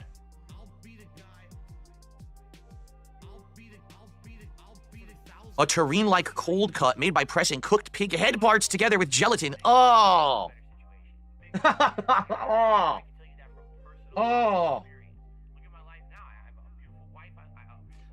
No thanks. I think I'll pass anyway. Okay, it doesn't matter what kind of head cheese we were talking about. I think I'll pass on both. That doesn't sound appetizing in the least. Yuck. It's actually nice. Well, Dab Hands, there's some good news for you. Dab Hands, you can have it all. I abstain from the head cheese. You can have it all to yourself, all right? Keep it over there. Okay. So I'm being told the Monster Hunter Wilds beta that I'm about to play today is an outdated build. Oh, they didn't have time to update it. What? Already I'm seeing some excuses. I haven't even booted the game yet. And already I'm seeing and hearing some excuses. They didn't... It's following me? My camera's following me. I turned on the AI by accident, I guess. They didn't have time to update it. Well, what did they have time to do? Is it that the point of the beta is to show off the latest build of your game so people can know if they're interested in it and if they want to actually buy it, while at the same time you get some valuable testing data, right? So what were they doing exactly? Were they on vacation? Were they... They released the demo so people wouldn't try to data mine everything. They didn't want to have a second beta, but people pestered them so much they said, hey, fuck it. Oh my God. All right, well, listen. Let's see what happens today. I'm going to give it an honest shot. This stream will be interesting. I'm going to give it an honest try. Number one, we're going to see how does it perform on PC. That's number one, right? Number two, we're going to see if I like the gameplay. Right? We're going to test several different factors today, try to figure this out, and see if this is something that I'm interested in playing. To be frank, I don't know if it will be, and to be honest, probably not. But I figured I missed the first beta. People were a little upset that I did miss the first beta. So now I'm going to try it now, and if it's good, it's good, and if not, it's okay. There's no risk, right? The only thing we could possibly have is reward. There's no risk today on this stream, okay? So let's give it an honest, as they say, give it the old college try and see what it's about and see if it's something that we want to partake in or not, all right? All right, we have a few more shout-outs to do. Then I want to talk about the marathon. Then I want to talk about my day off today. Then I want to talk about this PSN outage. We have a lot to talk about today, okay? Cool. So. Who fucking cares? How many megabytes per second is your internet? I'm curious, what is a good megabytes per second to have? I have no idea. I actually don't even know what I have right now. It's the best available. Like, no lie, it's the best available in my area. Wait. You don't even know your fucking... Wait, what? You don't even know. This is your business. It is your duty, your career, your job to fucking understand this shit. And hold on. So Phil, remember Phil specifically has a business internet line. I might be wrong in saying this, but I'm pretty certain that Phil would be better off with a non-business internet line.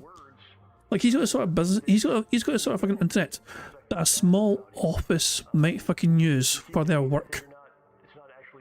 But for what he fucking needs to do himself, he's probably better off with a personal like internet line with better speeds. You know, like I can't mind the exact specifics of all. I'm pretty sure his upload speed's not that fucking great. Because usually for business internet, you don't need like massive upload speed. I think I don't know what the fuck it is, but yeah, he thinks he's got the best internet possible. If he was fucking running an accountancy firm or whatever, perhaps. But for gaming, no. For gaming, it's not the best. That's what I have, but I don't know what the speeds are. I don't test them. I could eventually, but I can't do it now during a live stream. But I don't know off the top of my head. You can test, Phil, it'll take you 5 fucking seconds to test it. Go to speedtest.net. That would fucking test it for you. Easy. Fucking peasy. I feel like these days with the internet, it just doesn't matter anymore. Like, there was a time when internet speed was a big thing, but now, like, most internet providers, as long as you're paying for their highest tier package, they're going to give you insane speeds. Like, I mean, debatable. I would say. You know what I mean? So, fucking hell. That's just, who fucking knows? And yeah, meth I did hear. To be honest, I've never actually tried it. So, it's, yeah. But then again, you know, there are some good Scottish dishes and there are some not so good Scottish dishes. You know, but yeah. we'll just leave it at that, shall we? I'm pretty sure probably what I'm available to have, I would never use. You know what I mean? Okay. I received a $2 tip from Flatman B. What's up, everyone? Hope all is well and God bless. Thank you, Flatman. Good to see you here today. Hope you had a good Saturday and welcome to the stream for Haggis is not strange. Freaking haggis is strange. Haggis is fucking lovely. Look, you guys don't like so. Haggis is fucking glorious, alright? You know, you can have it as a little snack, or you can haggis bonbons, where you can have it as fucking something different, where it's like you can have it as a fucking accompaniment to chicken. You can make bamo chicken where you stuff the chicken breast with haggis and then wrap it in bacon. It's glorious. It's lovely. It's a lovely thing to fucking eat. Never mind the finer details of how it's fucking made. Do you fucking ask how hot dogs are fucking made? Exactly. Monday. Cool. All right. So we got some super chats. We've got some tips. How about some memberships? And how about some subs over on Kick? Like I said, Kick, sadly, I lost like 100 subs on my day off. They all expired. So it'd be great to get some of those back today. Let's get back on course. Let's hit the goal today. Obviously, let's hit the goal, right? Let's get to 7 out of 10 on this very stream. Let's get RBs coming soon as possible. Maybe tomorrow. Doesn't have to be tomorrow, but as long as in the next few days, it would be great, right? Okay. Beware of Bob. Just did a $2 Canadian super chat. Please use the bug glaive weapon. All right, so that's one of the weapons of the game, bug glaive. I'll have to take a look, because doesn't Monster Hunter have an insane amount of weapons? Isn't that one of the features of the game? Is that you can really customize how you play it based on what weapon you pick? And there's like an insane variety of weapons, right? Cool. I don't even know what I'll use today. We'll have to see. Okay. All right. So let's talk marathon. Here's what happened during the marathon. Number one, insane amounts of support, and thank you for that. Really, it really helps a lot. Got me already a head start on the next goal. And by the way, now what we need to do, we need to start planning for the big 50 celebration. Remember, every 50 goals we do a big marathon event. So what should the next one be? We just did a viewer's choice. What should we do next? I would be down if people wanted to see a part 2 of the Mega Man Rageathon. Where now, in one setting, I try to play Mega Man 4, 5, and 6 while you guys, again, are getting me drunk and making it overly challenging. I would be down for that. I have the collection. It was fun to do back in January. So to do that again, whether that's like late February, or excuse me, like end of February or early March, whenever it would be, I'd be down for that, okay? Or, we need to come up with a different idea. What should the next marathon be? I don't know. What do you guys think? You know, people had some interesting ideas. Like, remember, one person was like, what about a 5 Nights at Freddy's marathon? Where I commit to playing through various 5 Nights at Freddy's games during a marathon event to really immerse me in the series and see if I end up liking it or not. Because my only exposure to 5 Nights at Freddy's was playing the original game for like 20 minutes and playing, I think it was Sister Location. I think I played that for like 20 minutes and that was it. Now, I hated the games during that 40 minutes that I played it, but I never really gave it a chance, right? So maybe that could be something interesting to do. Or another thing that people presented, what about doing some kind of a specialty challenge run? So, for example, maybe we do a marathon where I play fighting games, right? But like Street Fighter and the like, but you guys actually give me challenges that I need to complete. Like it would be, hey, you got to play with Lily until you get like 15 wins. And that could take ages, or it could be right away. And then we switch to another character, right? Then switch to this character, switch to that character, stuff like that. Or you could challenge me to play a FromSoft game with some kind of a crazy challenge I've never done before. Play Dark Souls 2 with this wacky build, right? Or play Dark Souls 3, but it's a one death run. If you die, that's it. You got to start over, right? So there's all these ideas that we've had, right? These are all interesting sound ideas. But honestly, what do we really want to do? I don't know. I think we need to talk about it. We need to hash this out and figure this out, and go from there, okay? So let's start talking. I think it's a good suggestion to have. Every day, let's start talking about this in the morning on the podcast, you know, and figure that out. Iron Chef Sakai just did a very generous $50 super chat. He says, and of course, that's going to make us have us ticked. Burger. There we go. 5 in a row. That's concerning. Fantastic stuff indeed. That's our first bingo of the game, because the Iron Chef Sakai $49.99 super chat finally came through. I think Kingdom Come Deliverance 2, it's been fantastic so far. You got to swap your tunic out. It's bugging you. Not suitable for the king. My tunic. I don't know what's with the collar. Because I like this shirt. This is my really nice, relatively new green flannel shirt. I don't know why the collar is doing this, jabbing my neck. Like I said, when I shave, my skin's all sensitive because I have very sensitive skin. I hate it. But the damn thing's just jabbing me here. I don't know what's going on with that. You are a very thin-skinned bitch. Agreed. All right, so Iron Chef's a guy, thank you. Yeah, so Kingdom Come Deliverance 2 came out the other day. And if you guys remember, one of the things that I distinctly said was I would wait and see. Meaning I wasn't going to play it at launch because I'd seen my wife play Kingdom Come Deliverance 1, and we both hated the game. Like, no exaggeration. We liked it for like a half an hour, and then once she actually got into the meat of the game and the mechanics, the game was very unpolished and wonky and not very fun. And I get it. It's supposed to be the kind of game where you have to, like, figure out creative ways to do things, and there's 10 ways to do every objective in the game. Like, yeah, but then it's not very... How can I put it? It doesn't feel polished because there's just too many factors involved. I don't know. I just remember we didn't like it, okay? So... Oh, shit, as a question. Twilight Vera Corpse asking me what would I consider the best Scottish dish in existence. So to me, my personal favourite is the Balmoral chicken. Which is obviously, as I said, you get chicken breast, you stuff it with haggis, you know, you split the chicken breast, you know, into wherever you try and cram it full of haggis, then you wrap it, secure it with bacon. You know what I mean? That, with some, you know, mashed potato, you know what I mean, as well, and get some peppercorn sauce going as well. It's delightful, it really is. It really is. There's also different things as well, you know what I mean? Warren saying white pudding, Stornoway white pudding is a bit of a specialty, you know what I mean? A Scotch egg. I'm not really an egg person, so I've never had a Scotch egg, you know. I don't really like eggs, so I don't really eat that. There's all sorts of things though. It's things called stovies, it's a fish.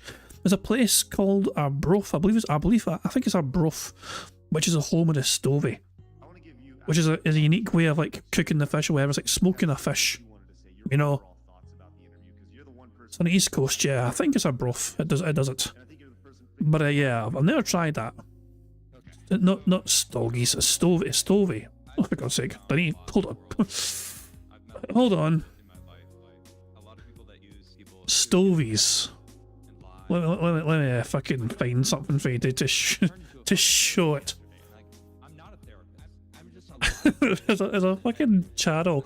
There's a YouTube channel called Granny's Scottish Kitchen. The fuck? Today in Granny's. What the fuck? I just searched this fucking shit and it's like, yeah, hello, how do you make stovies? Hashtag Granny's Scottish Kitchen. So let me, it's a 2-minute long, so let's just fast forward to like the end of this fucking thing. And basically once it's heated through, that's it ready to serve. Nice chunky pieces of meat, corned beef, potatoes, carrots, onions and sweet. The stovies, these are stovies. So there you go, that's a fucking stovey. Apparently Sonny's father and aunt make that, if I can go. Jesus, this is not my mom. It's mom, it's your mom, it's not my mom. Oh hell, she's way now. Today in Granny's kitchen. Oh yeah, what's up? How to make haggis and black pudding bonbons? There's a fucking dish here. Haggis and black pudding bonbons. They are really fucking nice, to be honest, you know what I mean? Yeah, oh for Jesus, aye. There you fucking go. Anyway, fuck it. Oh hell. Ramon Sanchez, how are you? You're saying, hey Jad, does every detractor streamer need 100 likes? I don't know any other detractor streamers that need 100, but for me, for my own personal aim, if we get 100 likes on this stream, we get 3 free likes. I do sometimes branch out and demand other detractor restreamers get 100 likes as well. On this occasion, nah. Nah. So on this occasion, it's just for this one, for us today. But fuck me, man. That's for me the best Scottish dish is Balmoral chicken. That's my personal favourite. So yeah, but yeah, also there's tons of different kinds. There's tons of different kind of things. The meme answer, of course, the funny answer, the meme answer is deep fried Mars bar. That's not bad either. Honestly, I was not interested in this game at all, but I said if it comes out, and I end up getting a lot of feedback that people are saying that I should try it, then I would. All right? So Iron Chef Sakai is the very first person asking me to check out the game. Like, no lie, no one else has as of yet. So we'll see if more desire pops up here in my streams that people want to see me play it. There is a problem, though, all right? Here's the thing. Allow me to very briefly open up the game release schedule and take a look at it with all of you. Oops, there we go. So, as you can see, Kingdom Come Deliverance came out a few days ago. We've got Mai in Street Fighter 6, who I really liked, and I'm going to keep playing with her. In fact, that's the late stream tonight. We've got the Monster Hunter Wilds demo, which we're trying today. Then we've got Civ 7. Now, I'll be honest, originally I was all over this game, and I was very excited for Civ 7. But now everyone seems to be of the impression that I shouldn't play it. Some people are like, yeah, it just seems like they made a lot of awful decisions with this game, and that it's going to be a huge flop, and if you do play it, you should just wait, because it's going to end up being better. They'll probably patch it and fix the UI and do a bunch of tweaks to it that'll make it better. So, it sounds like Civ 7 may be a skip for me, which sucks, because the whole idea when I became a PC gamer was that I was going to play the PC exclusives, but it sounds like this is one of the first big ones. People are saying it actually stinks. So I guess maybe I should just skip it for now, okay? The Elden Ring Night Rain beta is this coming weekend. Now, I won't be here on the 15th, so if this does come out and we are allowed to stream and capture it, then I'm going to be playing it on Friday night, and I'm going to be playing it again on Sunday night, because those are the 2 streams of it that I'd be able to play during those time frames. But it's not clear if anyone can capture and stream it yet. There is zero information on this. I scoured the internet. There's been no announcement whether or not you can. In the initial announcement, in the announcement where I was accepted, they said nothing. So probably what's going to happen is on the 11th, if that's when they're actually sending out the codes, probably that's when they're going to give you the NDA, if there is one. And the NDA will probably be like, you cannot capture and stream it. Or maybe there will be no NDA. And if that's the case, then I'm all over it, okay? So let's see what happens. But that's what's the next big thing, basically. And then Avowed and Lost Records on February 18th. The Fatal Fury open beta starts on the 20th. Like a Dragon Pirate Yakuza in Hawaii the 21st. Do you see the point I'm making? Once we basically hit this coming weekend, we are busy throughout the entire month with big new releases. I'm counting that. New releases, new games, same thing. I'm counting that. 5 in a row. That's concerning. Bjorn's not impressed with Phil. Is this a fucking notepad document? Does the fucker not even have Word? I've used Notepad before for some of my music videos. You know, I'm just saying sometimes Notepad comes in handy. I use Notepad quite regularly, personally. You know what I mean? But yeah, that's like my what was the fucking thing called? Begacy. 4.5 fucking minute long like diss track to DSP called Begacy. which coincidentally actually used soundtrack that Dan Bill used for his Civilization track. So yeah, it's the same music that Dan Bill used when he made a Civilization track, you know. So yeah, so it comes full circle. Phil was on Civilization right there, and lo and behold, there you go, and Notepad and Begacy and all that shit. Yeah, but yeah. Personally, still, I mean, I was trying to do that fucking sort of. I've been wanting to do that for a long time, that fucking Begacy thing, and I finally fucking got to, you know, making it. Whatever. Took a lot of effort to try and fucking get it all. Yeah, that was a real fucking. That was a fucking real passion project. That one, man. It took forever to fucking get done. But there we fucking go. But look at this fucking list though. Like, does he even care about half these fucking games on the list? I don't really think he fucking does. Also, he's not removed the older games. You think that older games can get fucking removed since they're not fucking relevant anymore? But nah, he's not going to bother with that, I guess. Okay. Kingdom Come Deliverance 2 is big right now. Here's the reason why. Okay? Because there's nothing else out. I'm just going to be honest, all right? I'm not saying it's a bad game. I'm saying it's one of those games that slips in when there's nothing else going on, so everyone talks about it and focuses on it. But the moment that something else that's high priority comes out, you're going to notice everyone's going to forget about Kingdom Come Deliverance 2, and they're going to start talking about all these other games. All right? So if I were to get Kingdom Come Deliverance 2 right now, here's the problem. I still got to finish Dark Souls with mods, which I'm beating probably tomorrow. I still have to finish Ninja Gaiden 2 Black, which is probably maybe 2 more streams, okay? And we're going to talk about something that happened during the marathon in a sec. There's a game that I want to play. So there's 2 games I have to finish this week, while also doing Smart Guys, while making a special appearance on someone else's show, while still maintaining things such as Street Fighter 6 with Mai, maybe doing some Call of Duty gameplay. So I've already got a lot of stuff to do, all right? And then, starting this weekend, all this new stuff is going to start coming out that I'm going to be involved with. So I don't know if taking essentially a filler game and starting it right now, that's going to be lengthy because this is a lengthy RPG. Kingdom Come Deliverance 2 isn't like a 12-hour game. This is a very lengthy game, right? It just doesn't sound like a very good idea to me.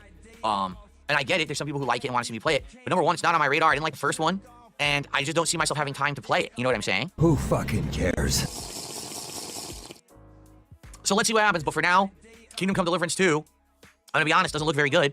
I think this week I got to focus on what I'm going to focus on. Okay? Anyway, we'll talk more about that in a second. Okay?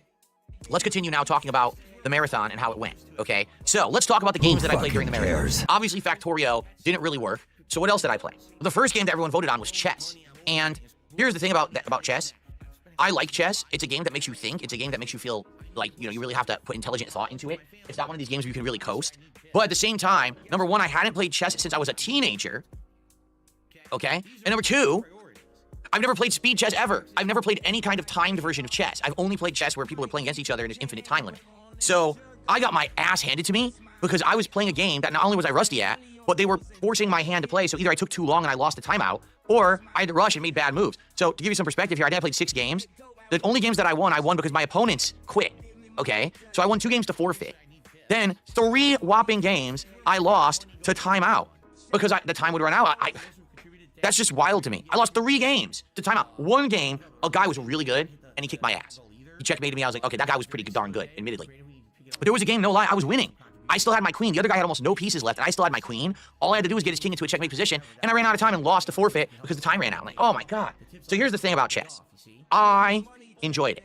I actually did. I had a good time playing it. The audience, not so much. I'm not even kidding. A lot of the audience was complaining, saying this is boring. I'm like, but you know what chess is, right? Like, chess is a thinking man's game. You've got to focus on the game. You got to think moves ahead. And it was very difficult for me to do that. It was, because I was trying to do that while interacting with chat and maintaining things like shout outs for contributions. It was very difficult. So not only do I have to focus on the game and timed moves, but I also have to focus on being here with you guys and being entertaining to the audience. I was like, oh man, this is a lot. It's one thing to try to relearn chess at an accelerated rate, but then to also run a stream, it would kick my butt. This is something that I feel like if we decided. I love the thing he's explaining and describing right now is pretty much the norm for most gaming content creators out there. especially when I fucking come into like a new game. Phil did not fucking. There's nothing out of the ordinary that Phil just fucking explained right there for what most content creators fucking have to deal with and go through. But he's trying to fucking say it is a fucking special thing to like fucking go through himself, and this is why it didn't do well, because the audience. I'm trying to learn this, and I'm trying to be there for the audience, but at the same time I'm trying to be there for the fucking game. Phil, you're not that fucking good at chess. Just fucking accept it and move the fuck on. To actually keep going and maybe once in a while play chess, I feel like it's something I could get better at and would be way more entertaining for the audience as well as I get better at juggling the two. I know that I did very poorly playing chess and juggling the chat. It's, you know, admittedly, that's something that's going to be taking time to get better at, all right? So I would say it's up to you guys. Do you guys want to see chess moving forward? I'd be down for it, but I don't see how well that's going to work. Unless you're okay with me having a very, strong, sharp learning curve here, trying to learn it and kind of sucking for a while before I even do anything meaningful in chess, all right? It's up to you. Meaningful. Fucking meaningful in chess. Fuck off. Let's see what people have to say about that, okay? Second game I played was Lollipop Chainsaw, and man, if you ever want a textbook case of a game that did not age well, a game that aged like milk, they say, correct? Lollipop Chainsaw is it, okay? This was a game that when it released back in like 2012, this game was everything that I was into. Why? Because I had an immature young audience who wanted over-the-top sexual content and gore. So a game... Wait. Hold on, Phil. You want to repeat that one more time? Like 2012. This game was everything that I was into. Why? Because I had an immature young audience who wanted over-the-top sexual content and gore. So Phil was into having an immature young audience, and he was into providing them sexual content. These are Phil's own words. These are Phil's own words that he's explained to his audience right here. It's a bit sus. Phil, you know what I mean? You may want to take a seat, Phil. Take a seat. This is a wee bit sus. Back in like 2012. This game was everything that I was into. Why? Because I had an immature young audience who wanted over-the-top sexual content and gore. So a game starring a scantily clad, teenage cheerleader murdering zombies with a chainsaw to a very weird soundtrack was kind of the perfect combination for a playthrough for me, okay? But today, it's the complete and polar opposite of the kind of content that I enjoy really making. The game has little to no substance at all. The writing is incredibly cringe. The gameplay is insanely repetitive. And even though this game was sold as a redone version, it pretty much is exactly the same, except the graphics are better, which is bizarre. To see this game have like modern lighting and modern reflection effects, but then to be this game that the gameplay is very primitive, the character models are bad, it's just like, oh, it's just a weird like abomination of a game. It's like a Frankenstein's monster. Like you should have just left it dead, but someone came with shock paddles and shocked it alive again, and it came up and it was all decayed, like, brrr! And now you're like, oh, what do we do here? So I played it for an hour, and here's the thing: when I first started playing it, I'm like, all right, I'm getting into it, trying to learn the combos again or whatever. And then I remembered, oh yeah, this game, basically it starts off really bad, but as you play more, you unlock combos and abilities that make the game more fun. The problem is you have to play for hours until the game becomes fun. If I remember, by the end of the game, it actually is fun, because you've unlocked enough abilities that you're doing crazy combos and stuff, but it's such a grind to get there that the early stages of the game are quite boring. And I played for about an hour, and we got to this point where we're in a gymnasium, and there's a bomb, and there's zombies with like fire attached to their bodies trying to go blow up this bomb, and it's like, stop the zombies from touching the fire. Like, stop 24 of them. Wait, what? It's like, here comes the first zombie. Okay, gotta go kill that zombie. It takes like, 20, 30 seconds to kill this. Here comes the second zombie. Okay, I'm gonna go kill the second zombie now. Okay, I'm killing this. Here comes the third zombie. Oh, a third zombie. Okay. And there's no variation. They're all the same. It's just boring as dirt. I was like, dude, I can't play this anymore. I just can't. Like, that's a perfect example. When I started on YouTube 16 plus years ago, that was the kind of game that people like to see Darkside Phil play, because I was always making sexual comments, because zombies were all the rage at the time. Remember, The Walking Dead and everything were humongous at this time period in gaming. So everyone was all about it, and it ended up being a perfect playthrough. I finished the game in one sitting. It's only like a 6 to 7 hour game. So I ended up finishing it in one sitting. I pumped out the playthrough in a day, returned it right to GameStop for a giant refund, and ended up buying more games with it, right? Today, it's just not a game that fits anything anyone I think would want, including me. It's boring, it's cringe, it's not funny. You know what I mean? Like, it's not even for the time. The zombie gameplay is so outdated. No one cares about that shit anymore. Anybody care what this guy thinks? No! So it's just like a 13-year-old relic of the past. I get it. Like, if I were to ever experience that game again, I probably would just want to watch my old playthrough, like do a retro react stream where I watch and react to my original playthrough of it and to cringe at my old comments and stuff. But man, I do not want to play that game again. Oh, he's preparing for a neck pain segment. He's holding it, the shoulder in it, he's preparing for it. You know, so I played an hour of it. I was like, all right, I think we all got our taste of it. Time to move on, and then we did. Okay. So, and then we had played Factorio. By far, the hidden gem of the marathon, a game that I knew nothing about whatsoever, the game that I am absolutely intrigued and I want to continue playing as a playthrough, all right, is Onimusha Warlords. So for those who don't know, Onimusha was a game series that started in like 2001. It was made by Capcom, and it was the time when Capcom was trying to take a lot of their different game engines and make different genres of games out of them.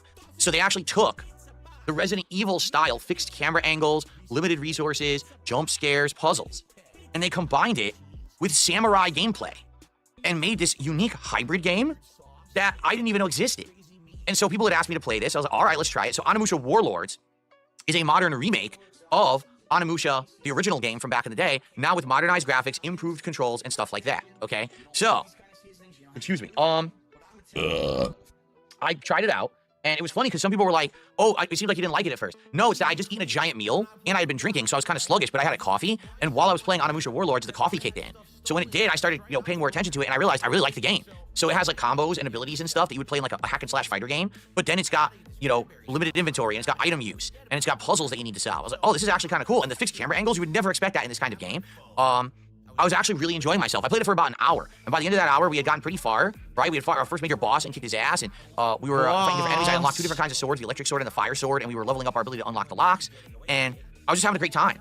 Like, legit, no lie, I was shocked at how good the game is. I mean, we're playing it in 2025, and I'm playing a game from 2001. You're talking a 24-year-old game. A game that is older than half of my lifespan, when you think about that, right? And I'm playing, I'm like, this game is damn good. Old I want more, okay? So, the people are basically saying two important things here. Number one, they liked that segment of the stream. If you take a look at all the gameplay videos that I released from the marathon, the Onimusha one has the most views, okay? It's not a ton, it's like 1,000 views. I mean, like, that's what happens when you release so many videos in a day.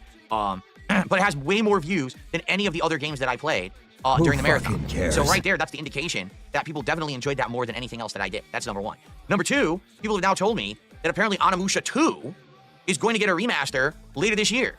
So to play Onimusha 1 now would make perfect sense, because then I'd be able to prepare for the new one coming out later this year when it's a new release. So I think I want to do it. If anything, what we were doing with Viewer's Choice, we were looking for a game that would end up being an ongoing playthrough. I think we found it in Onimusha Warlords. So seriously, as early as this week, I want to get Onimusha Warlords into the rotation. And I want to start playing it as an actual playthrough. Now, the other thing is, I've been told it's not a very long game. It's only about 6 to 8 hours long. So if we start playing it this week, realistically, we could finish it before the 18th, when all of these other new games are coming out, including Avowed and everything else. We'd be able to wrap it up before then. Hey, Phil actually said new games. So I ticked this because Phil said, he shouldn't have said close enough. But he actually said new games, so I would have counted anyway. Burger. 5 in a row. That's concerning. He says new games, same fucking thing, but he actually fucking said it that time, so I have a fucking go. How are we doing for free spaces, by the way, guys? We have 1 free space for Snorts, 1 free space for Begs. So we've still got a lot to go, but it's early days. It's early days, you know what I mean? And there's a lot more of a podcast to get through. There'll be a lot more begging to come, and there'll be a lot more, we'll have plenty of opportunity to take some more squares here. Okay, so I think that's what we should do. I think this week we should focus on finishing Dark Souls, finishing Ninja Gaiden 2 Black, and Onimusha Warlords with a dab of Street Fighter 6 and maybe some Call of Duty in there, and that should be the focus this week. Now, of course, I'm still doing Smart Guys. I'm going to, appear on the show that we're going to talk about in a little bit. So all that's still happening, but I think that should be our focus gameplay-wise. Okay. Oh, great! It looks like my wireless went out. Who fucking cares? At least my cameras are working, but it looks like my wireless went out again. I'll have to mess with that in a second. Just give me a second. So yeah, so I think we should do that this week. I think that'll be great, and I hope that you guys are excited for that. This is good. This is basically going to finish up kind of this retro string of games that we've been doing, for this downtime. And then once the new releases start hitting, then we can focus on those instead. All right. So there you go. So please support the streams today. Let's hit the goal. All right. Let's get it to the 150 so we can get to number 7 in our streak, trying to hit 10 goals and do RB's DSP tries as soon as possible this week. Onimusha Warlords, I think we'll start this week. I don't know exactly when yet, but I think we're going to be doing that. And good stuff coming. So I think what we should do now, let's briefly discuss the schedule for the week. But first, let me see if I can get my wireless working. Who fucking cares? How the fuck do I mute this stupid mic? I have no idea. Burger.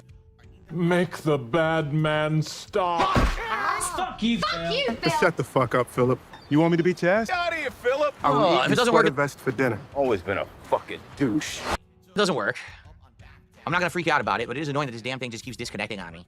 Especially because it shows full bar connection. It really does. It shows full bar, everything is great, strong signal, and then I click on it to connect. Can't connect to the network. Lol, get fucked, Phil. I'm being asked here by Morgana what are my thoughts on Balatro. I've never played Balatro, but people seem to really enjoy the game. I have heard very positive things from people who have played the game, put it that way.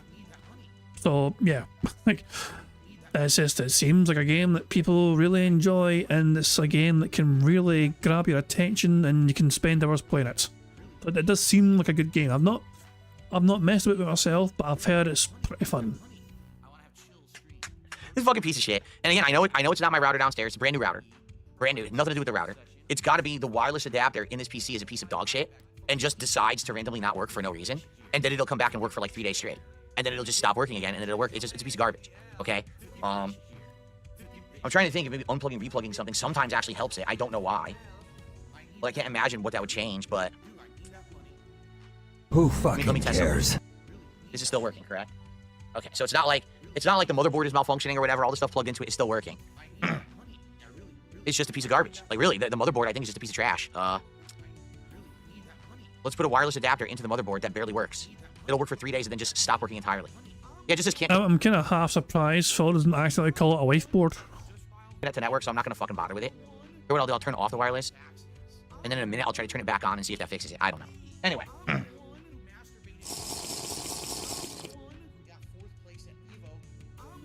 Okay. All right, so let's now talk about this week and what you guys can expect. All right, so today it's going to be this Monster Hunter Wild beta. All right, I'm excited to see if it's any good, how it performs on PC. You know, if it's something that I'm going to be interested in playing when it comes out at the end of the month. I think it comes out the 28th. So that's going to be today's daytime stream. The late stream tonight is Street Fighter 6 with Mai Shiranui. We actually tried her on release day back on Wednesday. I was pleasantly surprised because her gameplay style was very fun and different than most of the cast because of the fan mechanics that you can use. And people hadn't learned how to completely beat everything yet, so it was fun to use her. Now tonight, I may have completely the opposite situation. Tonight when I go to play Street Fighter 6, no lie, everyone might have already mastered Mai Shiranui, knows everything about her, and can easily dominate this character. That's what happens with this game, is the meta literally gets spread within a day because these idiots on the internet think it's oh, I can get some views. Phil. It is not everyone else's fault that you don't play this game every day. Some people, when people enjoy a fucking video game, they'll fucking often play that fucking video game every single fucking day because they like that fucking video game. Why? Because they're actual fucking gamers. And heaven fucking forbid people who fucking enjoy playing video games fucking play their favourite fucking video games every fucking day because they like to fucking play video games every fucking day. On this. Let me just make the perfect video that completely spoils everything about the character and shows exactly how to beat her in every situation, and I can get like 10,000 views on my video. Yeah, but what about the era of discovery of fighting games where, you know, you can play them and enjoy them and try to discover shit for yourself? No, stop being a fucking dinosaur. If you can't fucking adapt, then die. That's the old phrase, the old saying, adapt or die. You know, Phil can't keep up with the fucking times in a business sense, from a fucking content creation sense, adapt or die in Minecraft. I guess it doesn't matter anymore, right? As long as we all get views on our streams and get clickbait views and shit, I guess it's fine, right? So now fighting games get destroyed within a couple of days of anything new being in them. It's just a sad fact. I guess I'm an old man who liked playing in arcades and discovering things over the course of weeks to months because I thought that it was fun rather than 2 days. But let's see what happens tonight and go from there. Hopefully I'll have fun with the character and we'll have a good time tonight, okay? Now tomorrow, Monday, the day stream will be the conclusion of the Dark Souls with mods run. We're going to finish up the DLC. Right now, we're in the Chasm of the Abyss, so we'll get through there. We'll fight Manus. I don't know how hard the Manus boss fight will be. And then we go back to the main game. We enter the Lord Vessel, and we go through that final dungeon area with all those Dark Knight dudes, and then we go fight Gwyn. Now, I don't know how different this area in the Gwyn will be or not with these mods. We'll find out. Now, I have a parry build, so I might actually try to parry Gwyn and see how it goes. I've heard that parrying is one of the best ways to actually fight Gwyn. So, let's see how that goes tomorrow during the day stream. And then tomorrow night on the late stream, we got to see what happens, because here's what I want to do. But realistically, I'm not sure what I'm going to be able to do, and allow me to explain what I mean by that, okay? What I want to... Oh, allow me to explain. Hooray, fantastic, that was said. Burger? There we go. As usual, says Dabber Dragon, Broken Clock Phil is right, but for the wrong reason. Discovery was wonderful, and data miners have ruined it. Just look at the Floyd situation in MK1. There you go.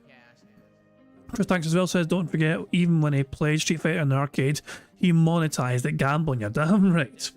Phil, when Phil was in the FGC, remember his nickname was the Walking ATM, although maybe it should have been the Waddling ATM since he has a fucking funny walk, who knows.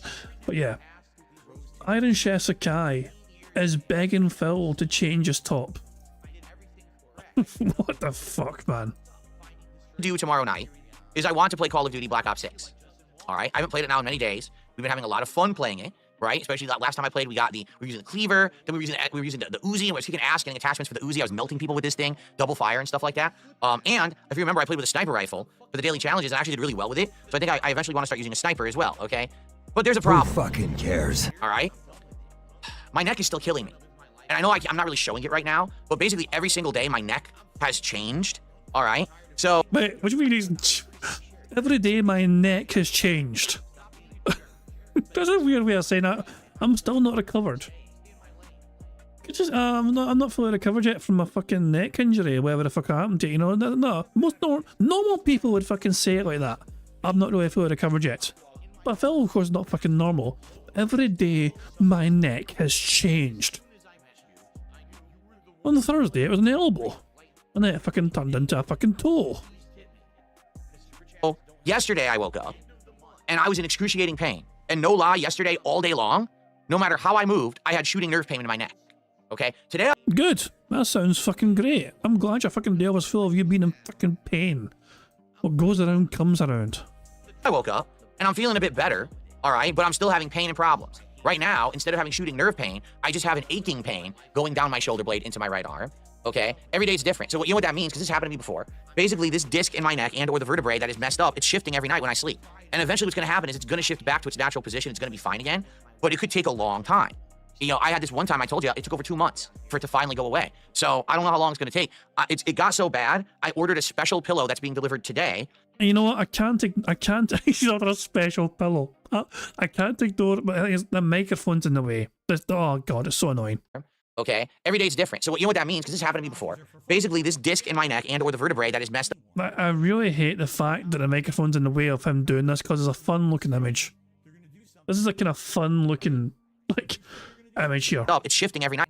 Like it's like he's trying to keep his head from falling off his fucking noodle arse fucking whatever. Let me try. Let me try and get a good screenshot of this. But the microphone will be there as well, annoyingly. Give me a second here. I mean, I might include the microphone. Fuck it, you know. Like, I guess it doesn't know it. There's no real harm in that, I guess, having the fucking microphone included. So fuck it, you know. We'll see. But let's see how we do here first. Let's see. And let's see what the final result will be, if I can get to the final result. There we go. That worked out as well as could be expected. So let me throw that in the member Discord. There we go. Member Discord has that, so members can enjoy it to their heart's content and have fun making... have fun with your imagination running wild and see what you can fucking do with that. When I sleep. And eventually what's going to happen is it's going to shift back to its natural position. It's going to be fine again, but it could take a long time. You know, I had this one time, I told you, it took over 2 months for it to finally go away. So I don't know how long it's going to take. It got so bad, I ordered a special pillow that's being delivered today that's supposed to be the perfect, like, orthopedic pillow for neck and back. So you can sleep on it like this. You can sleep on it on your side. You can sleep on your arm and shoulder can go on it. And it's all built for people who have neck and back issues. It's a specialty pillow. It's even patented. It has patented technology to be for this thing, okay? So I guess we'll see what happens. Like, I want to play Call of Duty tomorrow night. But if I'm still got this pain going, I realistically don't want to sit here with keyboard and mouse playing and chancing that I'm going to stress out my shoulder and arm further when it's already in pain. All right? So we have to see what happens. Maybe after tonight, sleeping on this pillow, I'll feel a bit better for tomorrow. I guess, you know, we'll find out. But yeah, this does really suck that this is an ongoing thing. If you remember, it was like Monday or Tuesday of last week when first I heard it. And again, it was in my freaking sleep. Of all things, hurting it in my sleep. Like, what? It's so dumb. So, yeah, it sucks, but what can I do, right? I just got to tough through it for now. And we'll go from there and we'll see what happens, all right? So, okay, so maybe Call of Duty Tuesday night, maybe, or Monday night, we'll see. Tuesday, the day stream will be, I almost said Call of Duty, Ninja Gaiden 2 Black, and we're going to be almost done with the game. We're actually in chapter 12 right now, and the game has 17 chapters, so we probably got 2 more streams in it, and then we're going to wrap up Ninja Gaiden 2 Black. The night stream on Tuesday night will be Smart Guys, my weekly wrestling commentary show. Remember, Ashton and I had a conversation, and we decided we're going to focus just on the wrestling commentary and stuff like that. There's not going to be grill fill segments at this point because we tried it for many weeks, and it's just not working. It's not engaging the people who we thought it would engage. It's certainly not bringing any new attention or support to the show, and it's wasting. I mean, why did you fucking think that a whole bunch of detractors would fucking flood to your channel? What in the hell was Phil thinking? I was, our fucking plan to fucking have Ashton grill Phil on his channel, on his co-hosting show was going to bring in the big mega tractor bucks. No. Like, why? So, I don't want to give you money, A, because you're an arsehole, and B, because you don't fucking deserve it, and C, if I can blow it all anyway. Like, I wouldn't give money to a homeless man if I knew that homeless man was just fucking going to spend it on fucking drugs. You know what I mean? Like, that kind of thing, you know what I mean? If I'm going to help a homeless man, it's like, you know, it's like I'll go, like, you know, you want to fucking, you know, I'll help fucking feed you dinner or not, actually, you know what I mean? I'll get you fucking set up for a fucking day where I'm not going to fucking give somebody money when I fucking know where that fucking money goes. Primarily fucking WWE champions and all that shit. Where's TJ? Where's TJ's fucking tweet again? Let's remind ourselves TJ's fucking tweet. I'm kind of curious as well, are there any updates? I don't think there's any updates to it. Nah, there's not. But yeah, a little reminder in case people miss the start of the stream, in case people have not seen this yet. Phil has blown over $2,000 on the latest current WWE Champions event.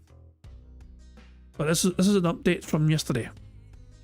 I like how TJ tagged Triple P as well, says, here's my PayPal for the content I'm providing you for your podcast. Hope you got paid. Jesus Christ. I don't think Triple P responded to that yet. I'm not sure. Sometimes Triple P does respond to detractors or whatever, but I don't think he responded this time. No sign of it anyway, looks like. No fucking sign of it. And yet this is a perfect Phil getting money.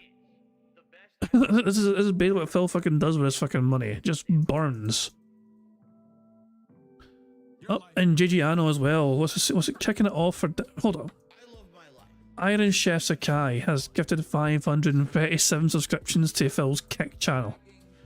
Kicking it off for his daddy after he whined again about losing 100 Kick subs. Imagine $2,685 in your pocket and then setting on fire because that's the amount burned on Kick subs. Don't forget Super Chats, tips and YouTube members. One day he'll get that mod shit back.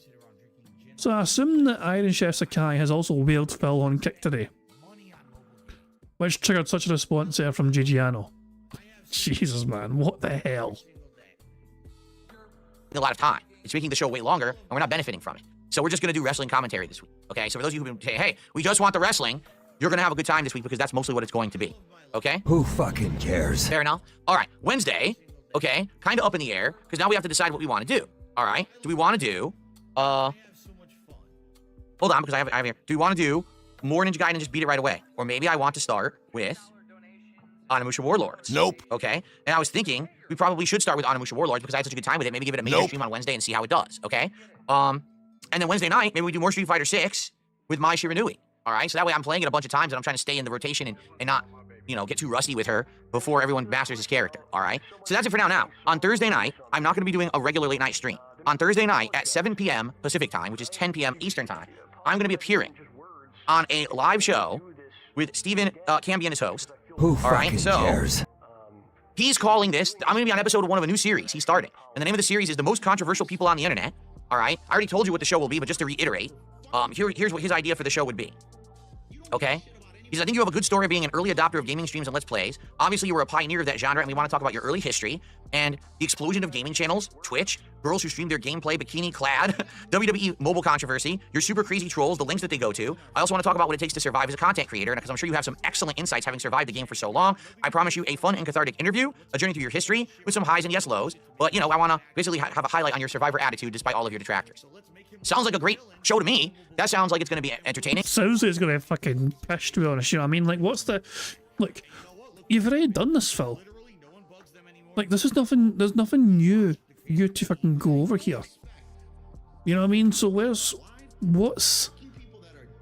to entice people from going to check this out if it's going to be the same sort of fucking thing you've talked about during side scores, for example? During that 5-hour fucking session. Or the same sort of fucking thing you talked to the Kino Casino guys about several fucking times, you know what I mean? Like, what? There seems to be no real incentive. Like, there's nothing. What is the new territory you're going to go over here? We've heard it all before. Oh, I was one of the pioneers of gaming content on YouTube or whatever, you know what I mean? I've been around for so long, I was with Machinima for so long. And Phil, this is old territory, this is old news, and you've told the story multiple times. So, really, I mean, I'm not just fucking saying this because I'm a detractor, but really, who fucking cares? It's going to be informative. It's going to expose me to a whole new audience. His audience, apparently, he talked to his audience about it a day or two ago, and they seem thrilled. They seem like this is a great idea. They want to see new content from him, and this is a new kind of content from him. He usually doesn't do this kind of content. So this is going to be exciting, I feel. So this is going to be Thursday night. Instead of my normal stream, I'm going to be appearing on his channel, which is, let me see if I can find it here, so you guys know where it is. It is youtube.com/@truthseekers. Wait, where did it go? @truthseeker show. @truthseeker show. Okay?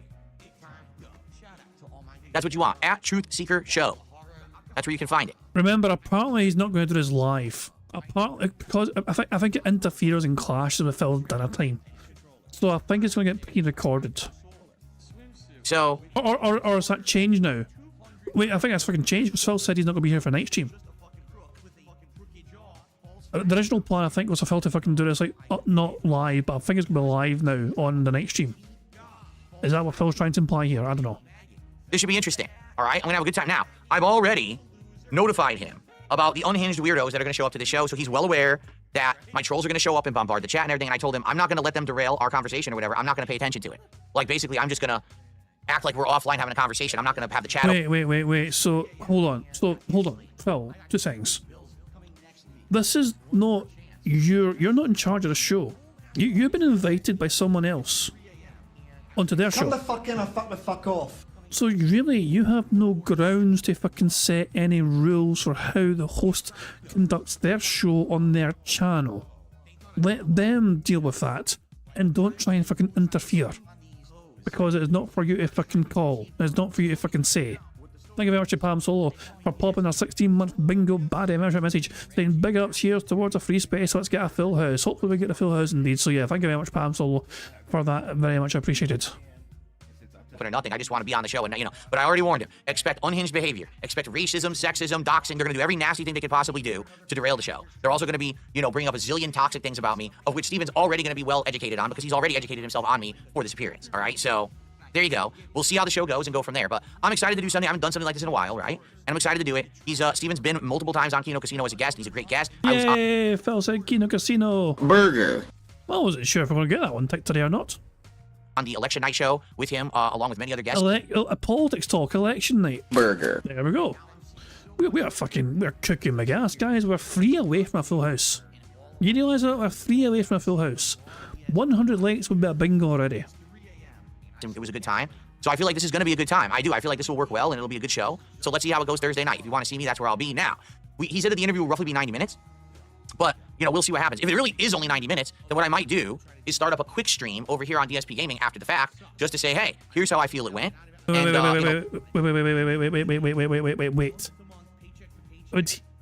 Phil, what if he also fucking does that very same fucking thing?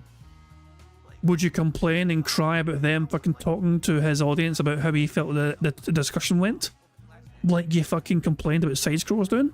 Oh shit, the fucking thing happened again. I had a feeling that was going to happen. All of these services, these bonus... Shut up. Ah, fuck. Oh, balls. Mate, shit, how far are we behind? I need to fucking find this shit. Damn it. I want more, okay? Okay, the context of that could mean anything. Like, the context of that right there could be anything. Is this a beg? Was this a part of a beg? I don't know. I want more. Oh no, let's just rewind. Or even do anything meaningful in chess. Oh, for God's sake. Okay, but okay, we're definitely not at that point. And beware of Bob, contributed 2 Canadian bucks. And he tried to pull his head off. Okay, so we're not there. Alright, but I'm still having pain and problems. And he's still talking about his neck pain there. Okay, so we're about here, maybe? Here's what his idea for the show would be. Okay, what about here? Hold on. He says, I think you have a good story being an early adopter of gaming streams and Let's Plays. Blah, blah, blah. Obviously, you were a pioneer of that genre, and we want to talk about your early history and the explosion of gaming channels, Twitch, girls who stream their gameplay. Oh, wait. We've actually done this bit, yeah, I don't think we've done this bit. Hold on. Let me rewind a wee bit. Let me rewind a wee bit. I think right here is probably the safe bet. Because I have here. Do you want to do more Ninja Gaiden and just beat it right away? Or maybe I want to start with... No, hold on. No, fuck, who cares? Here. Thursday night, I'm not going to be doing a regular late night stream. On Thursday night at 7 p.m. Okay, we'll just do it from here. From here onwards, okay? Pacific time, which is 10 p.m. Eastern time, I'm going to be appearing on a live show with Stephen Cambian as host. All right, so he's calling this, I'm going to be on episode 1 of a new series he started. And the name of the series is The Most Controversial People on the Internet. All right, I already told you what the show will be, but just to reiterate, here's what his idea for the show would be. Okay? He says, I think you have a good story of being an early adopter of gaming streams and Let's Plays. Obviously, you were a pioneer of that genre, and we want to talk about your early history and the explosion of gaming channels, Twitch, girls who stream their gameplay bikini-clad, WWE mobile controversy, your super crazy trolls, the links that they go to. I also want to talk about what it takes to survive as a content creator, and because I'm sure you have some excellent insights having survived the game for so long. I promise you a fun and cathartic interview, a journey through your history with some highs and yes lows. But, you know, I want to basically have a highlight on your survivor attitude despite all of your detractors. Who fucking cares? Sounds like a great show to me. That sounds like it's going to be entertaining. It's going to be informative. It's going to expose me to a whole new audience. His audience, apparently, he talked to his audience about it a day or two ago, and they seem thrilled. They seem like this is a great idea. They want to see new content from him, and this is a new kind of content from him. He usually doesn't do this kind of content. So this is going to be exciting, I feel. So this is going to be Thursday night. Instead of my normal stream, I'm going to be appearing on his channel, which is, let me see if I can find it here, let you guys know where it is. It is youtube.com/@truthseekers. Wait, where did it go? @truthseeker show. @truthseeker show. Okay? That's what you want. @truthseeker show. That's where you can find it.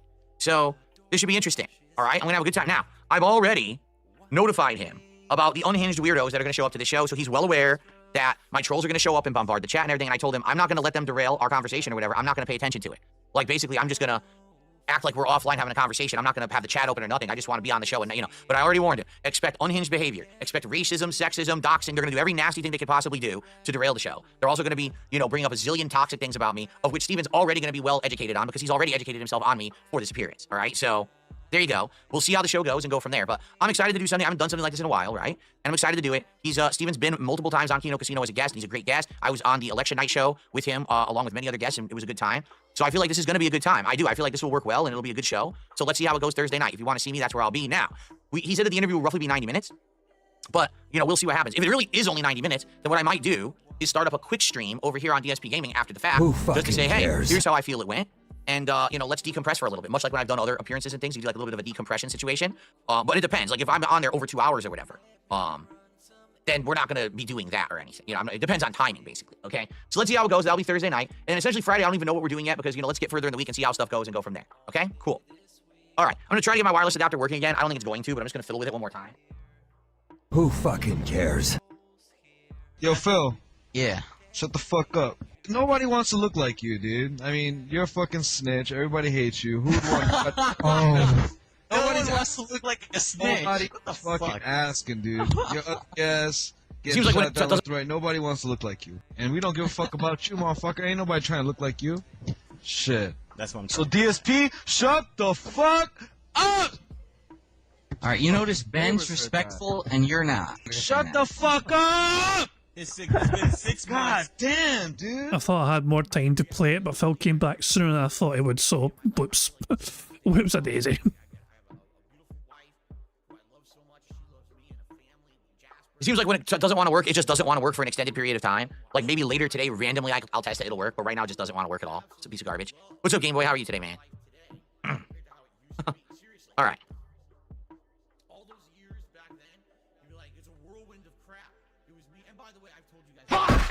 Fuck you, Phil. Fuck you, Phil. Bruh.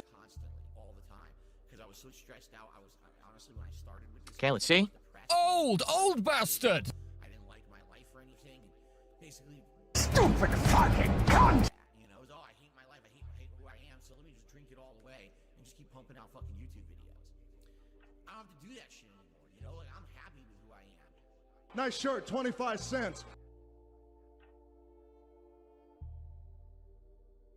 How long will it actually work?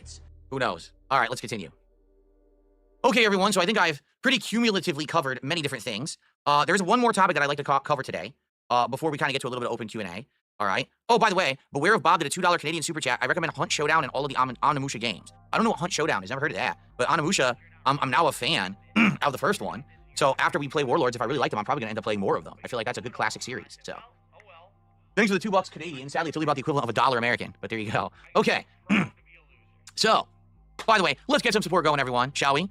Let's get it going, please. Let's get some, so we have no subs on Kick today. Let's get some subs over on Kick today. All right? Like right now, we got nothing. Like I said, I lost 100 subs on my day off. So let's get some subs back on Kick. Who fucking cares? Remember all the things that are available. For example, for 25 gifted subs, you can get yourself a VIP badge. And remember, I also made it that you can gift badges to others. If you want to gift the badge to someone else in the chat you're friendly with, you can do that. That's up to you. It doesn't have to be just for you, because some people already had badges, but then we're desiring to give them to others, okay? So let's get some subs over on Kick, and let's get some memberships on YouTube. Right now, we don't have any. Let's get some support, and let's get that rolling, please. I see several people, well, I see many people in both chats who do not have crowns. What's up, King Michael? Good evening. How are you? Or good morning, I should say. How are you? Actually, it's afternoon. Good afternoon. How are you? Okay. So the one big thing that I want to talk about is something that's been going down the last 48 hours. Particularly, it actually started during my marathon, all right? And it persisted throughout that marathon and even into my day off yesterday. And I felt that it would be an interesting topic to talk about. By the way, Iron Chef Sakai has gifted the first sub of the day over on Kick. So thank you, Iron Chef Sakai. Let's get you on the leaderboard. I appreciate that. Who fucking now up to 70 bucks of cares? support and climbing, almost halfway to our goal for the stream. Let's hit it. Okay. So, for the first time in a very long time, out of nowhere, back on Friday, February 7th, PlayStation Network went down. And unlike other times that it's gone down in recent memory, it didn't go down for an hour or two and then come back up.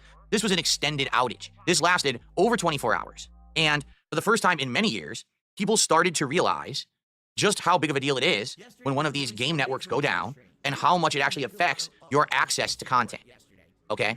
This outage lasted over 24 hours, and then it started to slowly come back for people over the course of the last 24 hours. But some people right now actually are still reporting that it is down for them, while others are saying that it went up like fast. So it seems like it's a spotty issue, and it was worse for some and better for others, which is kind of weird. The network outage, why would it affect different people differently in different regions? I guess it had something to do with certain servers or whatever, okay? So, here's the deal with this, right? In regards to PlayStation Network going down and causing this widespread havoc, I recall many, many years ago, back in the PlayStation 3 era, you may recall it was... By the way, we are two away from a full house. But we're one more sip away from being one away from a full house. 2011. And due to some hacker group, what was the name of this? Was it like Lizard Squad or something like that? They hacked PlayStation Network apparently. And due to the security breach, Sony went into panic mode because they were afraid that all the customer data was going to end up being compromised. So they purposefully took down PlayStation Network for like a month. No one could play games on PlayStation Network for like 30 days as they redesigned their security system in order to prevent this kind of access from happening in the future. Since 2011, we have not seen anything like this happen to any major gaming network. Not the Xbox Live system, not PlayStation Network, not the Steam Network. There's been some outages here or there, but never anything so extensively bad that it's gone down for like more than a day. Uses a blip here, blip there, down a few hours, big deal, comes back. So this was big news that PlayStation Network was down on Friday. Now you maybe say, well, I don't really get it. Like, why is this such a big deal? Well, there's a couple of reasons. Number one, obviously, when PlayStation Network is down, it means no one can play any PlayStation games online at all. Doesn't matter what console you're on, PS3, PS4, PS4 Pro, PS5, PS5 Pro. When there's no network, you're not playing anything online at all. It's just not possible, okay? And that sucks, obviously, right? But people started to realize that in the modern era of 2025 gaming, it's not necessarily just about online play anymore, okay? So first off, if you have what's called console sharing enabled, meaning you have multiple accounts on your console and they can access your game library or vice versa, or if you don't have your console enabled as what's called the primary console for your account, when PSN is down, you can't play any games. Who fucking cares? Yeah, so unless it is your console and the primary console and everything's linked that way, you no longer have access to any games at all. So there were some people who were like, I booted up my PS5 and because Xbox Live was down, I couldn't access any games on my console at all. They were all just like, nope, sorry, come back later. Okay? Now, there's some other situations as well that came up that people didn't realize. For example, there are some games that you think you're playing offline, but for some odd reason, they have an always online mechanic you may not even be aware of, and they don't have the ability to be played without that internet connection, and therefore, you can't play them, okay? Now that's stupid. If it's a single-player game and you're not actively choosing to access the online multiplayer, why can't you play the game? That's actually something that I think most of us would agree with Phil about. If it's a single-player game, why the fuck does it matter if you have online connectivity? For a single-player part of the game, who fucking cares whether you're connected or not? You know what I mean? To me, that is something that's fucking dumb as hell. When some games force that shit, you know? To be connected online at all times, it's so weird. I don't think many games have that thing implemented, but the fact that some do is too many. Some games were just coded like that. So there were a good selection of games that were not available when PlayStation Network was down, simply because of the way that they were made with this online always connection issue. In addition to this, a huge oversight was discovered that no one had figured out until this happened. Just listen to this one. By the way, guys, we're one away from a full house. We've got 1 free space for Sips, 1 free space for Snorts, and 2 free spaces for Biggs, which means we only need one more thing to happen, and we've won. So as you well know, when PlayStation 5 was released many years ago, there were 2 models, the disc and discless versions. There's one model that had the disc drive installed onto it, and another model that didn't have the disc drive. Now, what Sony eventually did is they started selling the disc drive separately as an add-on, and now with the current PS5 Pro system, the base system does not come with the disc drive no matter what. You have to get just the base system without the drive. If you want the drive, you have to buy it separately and then have it be a separate accessory or peripheral for your PS5 Pro, okay? However, get this. When you boot up your PS5 Pro, your disc drive has to sync with your PS5 via the PlayStation Network. Yeah. So there were people who had their PS5 Pros off and the network went down.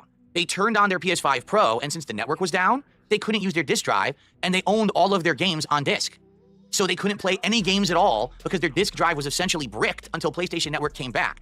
Now, some people had left their PS5s on, and that was okay because the link had already been established, and it didn't need to double check it, so it was fine. But if you turned off your PS5 Pro, you couldn't use your disc drive till the network came back.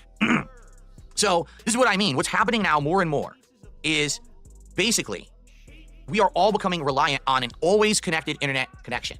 And if we don't have internet, we can't do anything, okay? Right now, if my internet went out, I'm pretty sure I could play a bunch of games on my PC, and I could still record. I just obviously wouldn't be able to stream or upload, but at least I'd be able to play a lot of the games. You know, obviously I can't play Street Fighter Online. You know, I can't play anything with an online component, but I could still boot up and play games, right? Via Steam, these games are offline, so you should be all right. But what if I can't access Steam at all because the internet's down, right? What if my internet's out? How do I access Steam to play these games? Steam has gone down while I was playing games. Sometimes this happens on like Tuesday afternoons, right? And when Steam goes down, you can still play the games offline, okay? But you just can't play them online. So as long as you're playing a single-player game with the offline component, you're good. I remember distinctly this happened when I was playing the Warhammer game, Warhammer 40k Space Marine 2. I was like right in the middle of it, and then it crapped out, but then I was able to keep playing it after it crapped out. I was like, oh, okay, at least you can still play, right?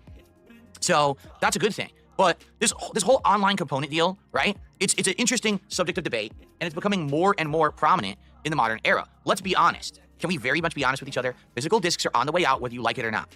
Very shortly, you will not be able to purchase physical discs for any console or PC.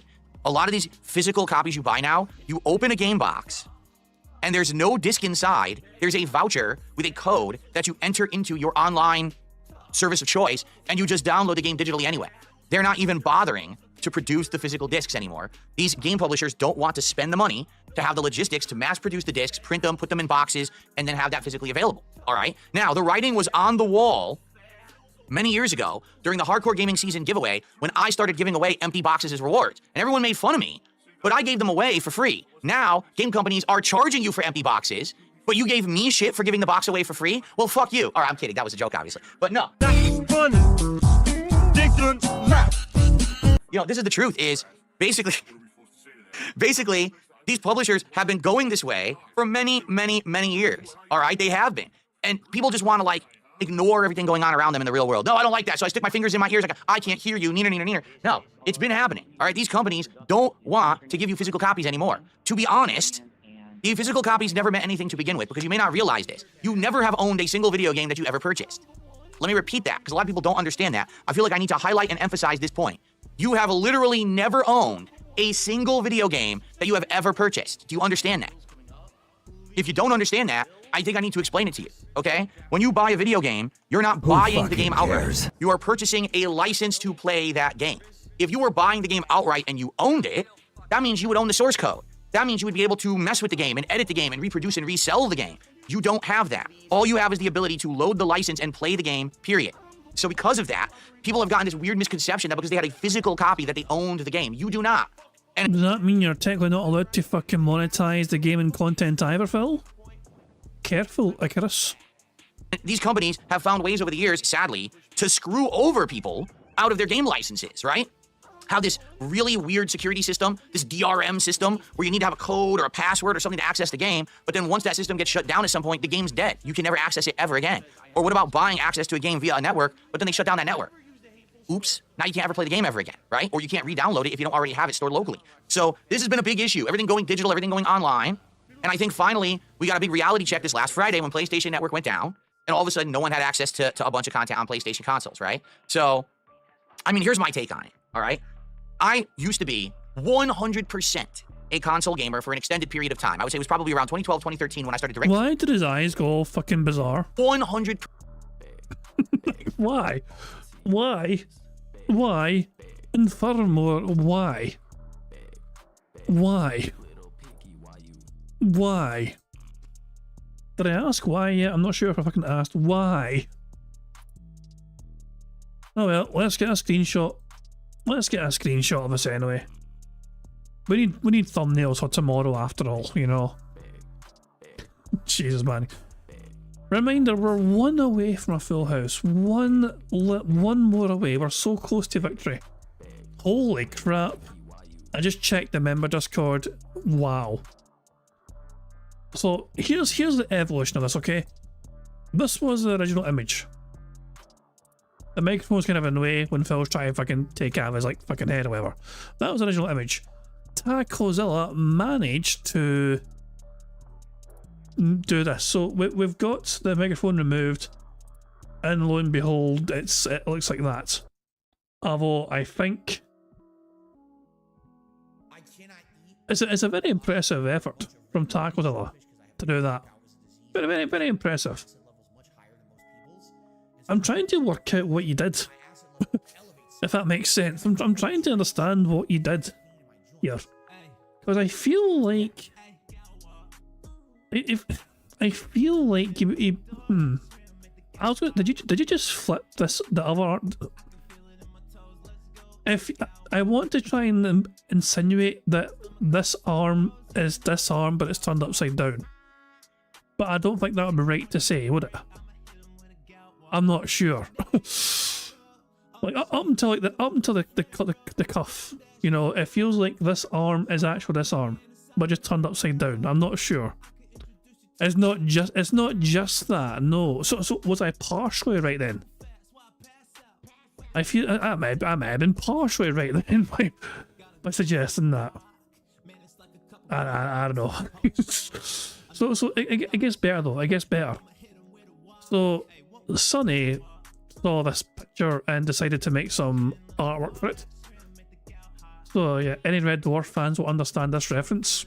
Crichton and his spare heads, you know, which is pretty good. And Tacozilla was so inspired to kind of, I fell with his head off. So Tacozilla created this,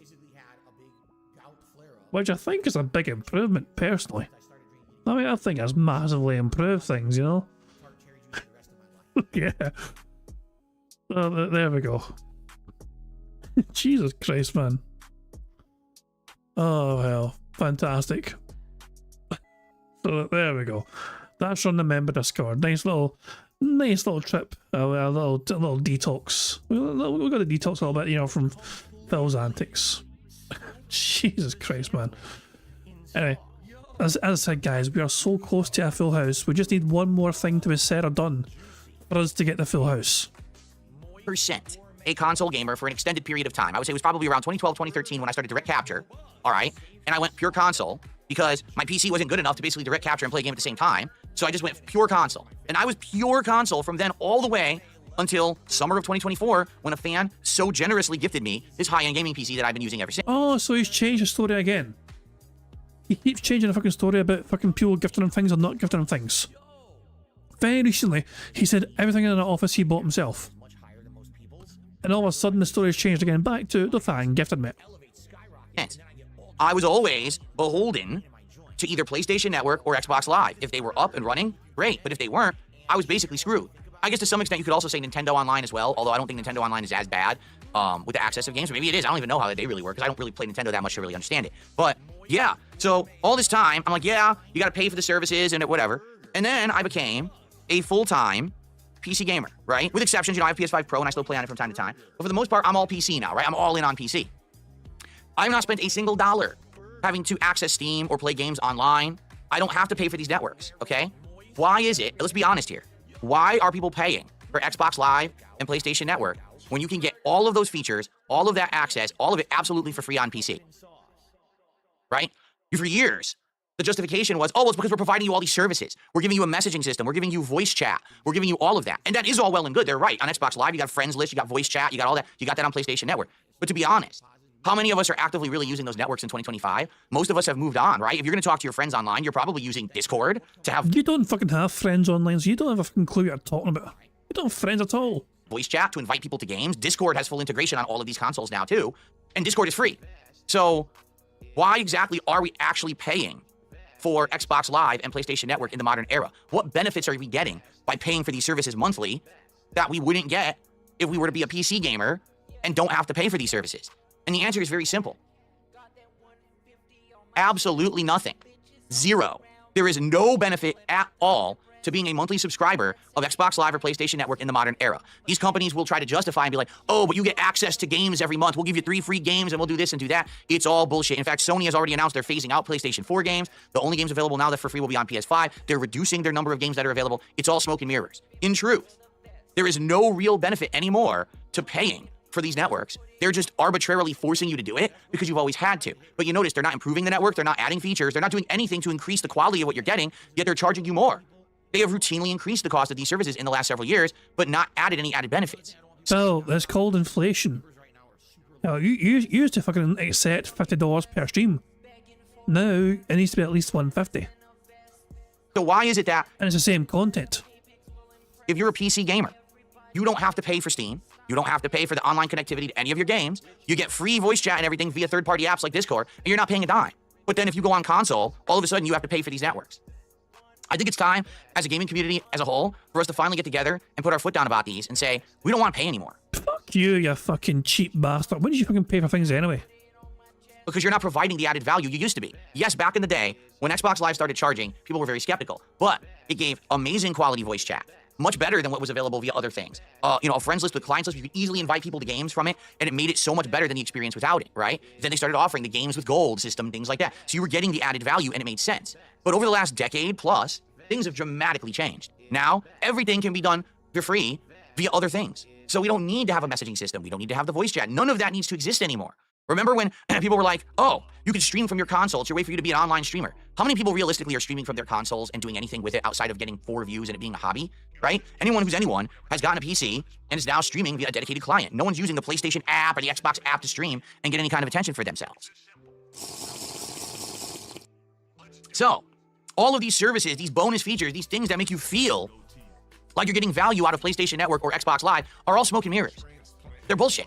Why should you pay for the service that you're not using? And what really got to me is I am still paying for PlayStation Network, even though I probably shouldn't be anymore, and I'm probably going to end up canceling my sub because I was thinking about, like, what am I paying for? What am I actually doing on PlayStation right now that I need PlayStation Network? Nothing. Every once in a while, occasionally something pops up and I need it again. But it's very rare that I need anything. So at this point, I think, you want to know what the funniest part was? Do you want to know when PlayStation Network renewed? It auto-renewed for me on the day that the network was down. It was actually yesterday in the morning. PSN was still down, and I got the auto-renew message, and they auto-charged me. And I stared at it, and I said, why the hell am I doing this? Like, what is the point of me doing this? Okay? Now, there is one argument that can be made, but it's very specific.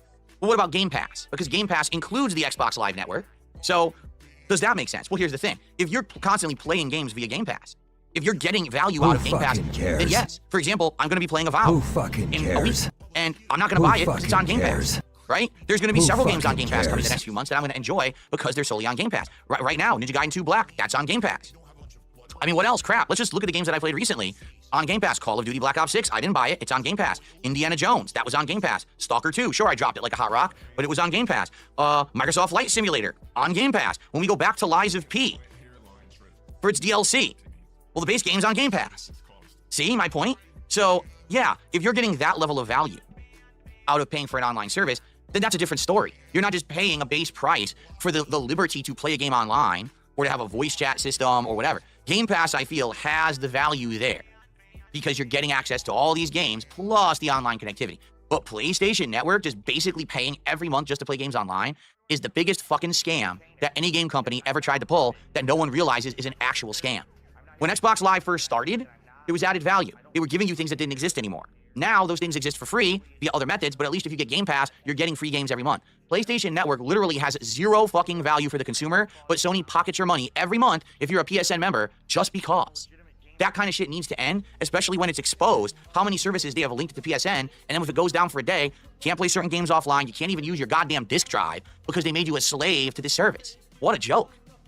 To make matters even more silly, they now have PSN going back up, and guess what they're going to give everyone? 5 extra days of PSN. Oh, goody gosh.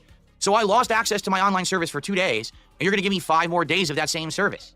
Why not actually give something as like a value or a thank you, like a game or, you know, maybe some credits? Instead of just giving me 5 days of PSN, why not give me $5 to $10 of digital credits on your store that I could just buy something with? You want to know why? Because giving everyone 5 days of PSN for free literally costs Sony nothing. It's a meaningless gesture. It doesn't mean anything because they can just do it and it doesn't sacrifice anything. It's not them saying, we're sorry PSN was down. It's the guise of a makeup gift when it's not a gift at all. But people are foolish and fall for that shit. Okay? Kind of like how you fucking think that you eating food on stream is a reward to your audience for them giving you money.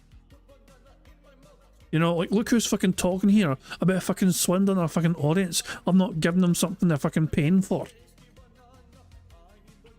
So anyway, yeah, it's pretty sad the situation we're in. Modern gaming does not require any kind of payment for online service. If Steam can do it for free and all other games on PC literally give you all of these features for free, then there's no reason we should be paying for PlayStation Plus, Xbox Live, / Xbox whatever in 2025.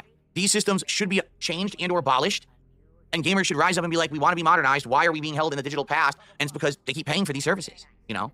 And again, it takes a while, but every once in a while, things like this get exposed. And I think that it's time for us to all start having this conversation together.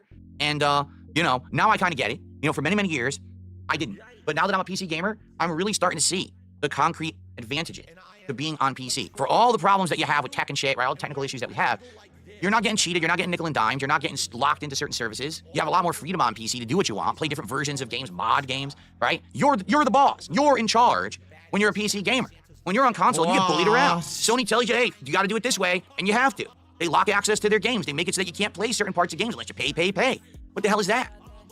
So, yeah, let's see what happens moving forward. But man, my eyes been opened. And after having PS Plus being paid for, ongoing now for a while, I think it's time for me to cut the cord. I think I'm going to probably log into my PlayStation today, maybe tonight, and jump into my account and just cancel it all. Because I don't know why I'm pissing away this money for a service that I'm getting no benefits from. But I'll keep Game Pass, because I got more games coming right around the horizon, including Avowed, that I will be paying and playing. And I do still agree that Game Pass is the best value for the buck for the modern gamer. So, make the bad man all right, guys. stop. So, that's all I got for you today. Now, would you guys like to chat about anything? Or should we get set up for this Monster Hunter beta? It's up to you. I didn't do any Q&A with you guys today. We didn't have time. Oh, for God's sake, it was awful. This has been awful. This isn't so bad. Dapper Dragon has created... This is more member Discord stuff. Dapper Dragon created this. Like, what? What is that coming at his neck? What the hell is that? Fuck the fuck off. Oh shit, we've won bingo. Sunny has gifted 5 members, which will bring an end to the bingo. We're 1 away, and that's gives us a free space, so there we go. Good stuff indeed. Thank you, Sunny, for that. I'm still trying to work out what the hell I'm looking at here. What is this thing in his neck? Oh, it's a pig. That's a fucking scary looking pig. So Phil's true head revealed. He takes off the human head, and underneath is just this toxic looking pig.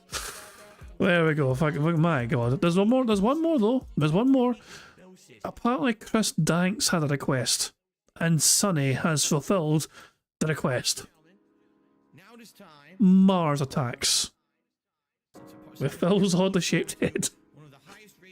There we go. Yeah, apparently Chris Danks requested this, and lo and behold, Sunny came through for them. So there we are. Good stuff indeed. But yeah, we've won bingo. I was getting back to the bingo for a second here. Oh, first of all, thank you, Sunny, for gifting 5 memberships to the channel. And congratulations to the following people for getting a membership. Congratulations to Legit Trash, Crash Override 330, Sending It, Red Flare, and Mike Hunt. I had to say that last name very fucking carefully because it sounds like my cunt. But yeah, thank you very much, Sunny, for gifting 5 memberships to the channel. Remember, if you just got a membership there, make sure you thank Sunny for gifting you those memberships. Good stuff indeed. So yeah, with that, we've got the full house victory. Let me first of all update the bingo prize fund. We had 10 more buckaroos, so it brings up to 113. Excellent stuff indeed. And let's tick off the rest of the squares to bring it to an end. Burger. There we go. Full house. Oh boy, how exciting. Anyway. Fantastic stuff indeed. So yeah, that was a fucking tough one today for sure, but there we go. And I'm saying this, our winning run continues. We have won every single fucking bingo that has come our way in the month of February. We might go the whole entire month without tasting bingo defeat. That'll be a bizarre fucking thought. That's a bizarre concept. But there you fucking go. Jesus. Yeah. But guys, as I said, thank you very much for joining me for some bingo antics. I think I'm not going to bother with Phil. Phil's still doing his podcast, I think. I mean, I'm pretty sure he's still doing the podcast. Let's go live. I was wrong. Legal compliance. I have to give them my date of birth for legal compliance. But what if I lie? What if I lie to you? What if I say I'm a youngster who's flossing while playing Fortnite? Bruh. Jesus Christ. He's going to start playing Monster Hunter. I checked both PCs for dust buildup. I actually don't see any yet. Oh, for God's sake, it's painful. Pain. I don't care. Fuck you if I'm closing the fucking window. Screw that. Guys, I do hope you all enjoy the rest of your Sunday, not shit, whatever you end up doing. Of course, today is a big, massive day for sports in America. You know, Super Bowl Sunday. And it's all starting to kick off very, very soon. You know what I mean? So whatever you end up doing, whether you're actually celebrating that event with friends and family or whatever, or just a wee quiet one or whatever, I certainly hope you have a great time. We hope you all enjoy your Super Bowl if you are going to watch or whatever. Yeah, I'll be back tomorrow, Monday, for some more robust bingo content and all that jazz. So yeah, I'm going to wrap up there, as I said, and yeah, I'm going to end how I always end by putting Notorious PIG contributions made by the supremely talented Pixar Animations. So thank you very much for joining me for some bingo antics. Thank you as well for being here in the chat. Thank you for keeping an eye on the bingo card. Thank you for catching things that are sometimes missing, of course. Thank you for the contributions as well. It is very much appreciated. But enjoy the rest of your weekend, however it is you wish to spend it, and I'll catch you all later for some more bingo. Until then, goodbye. On September 14th, a pre-authorized payment of $16.51 from PayPal.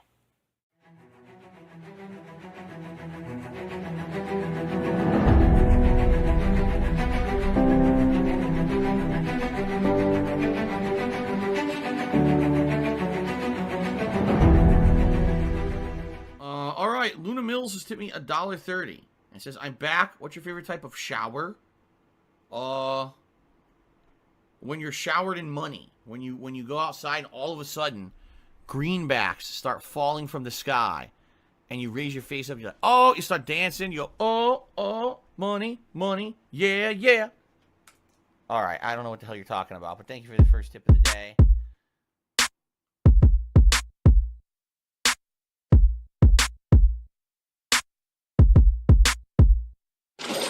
Money, money, yeah, yeah. Money, money. Oh, money, money, yeah, yeah. Money, money. Money, money, yeah, yeah. Money, money. Oh, money, money, yeah, yeah. These contributions are mandatory. Money, money, yeah, yeah. Money, money. Oh, money, money, yeah, yeah. Money, money. Money, money, yeah, yeah. Money, money. Oh, money, money, yeah, yeah. These contributions are mandatory.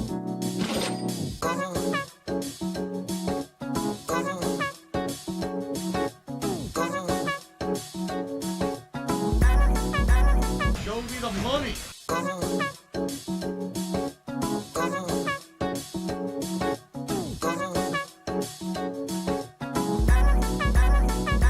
Free. Money, money, yeah, yeah. Money, money. Oh, money, money, yeah, yeah. Money, money. Money, money, yeah, yeah. Money, money. Oh, money, money, yeah, yeah. These contributions are mandatory. And it's gone, just gone like that.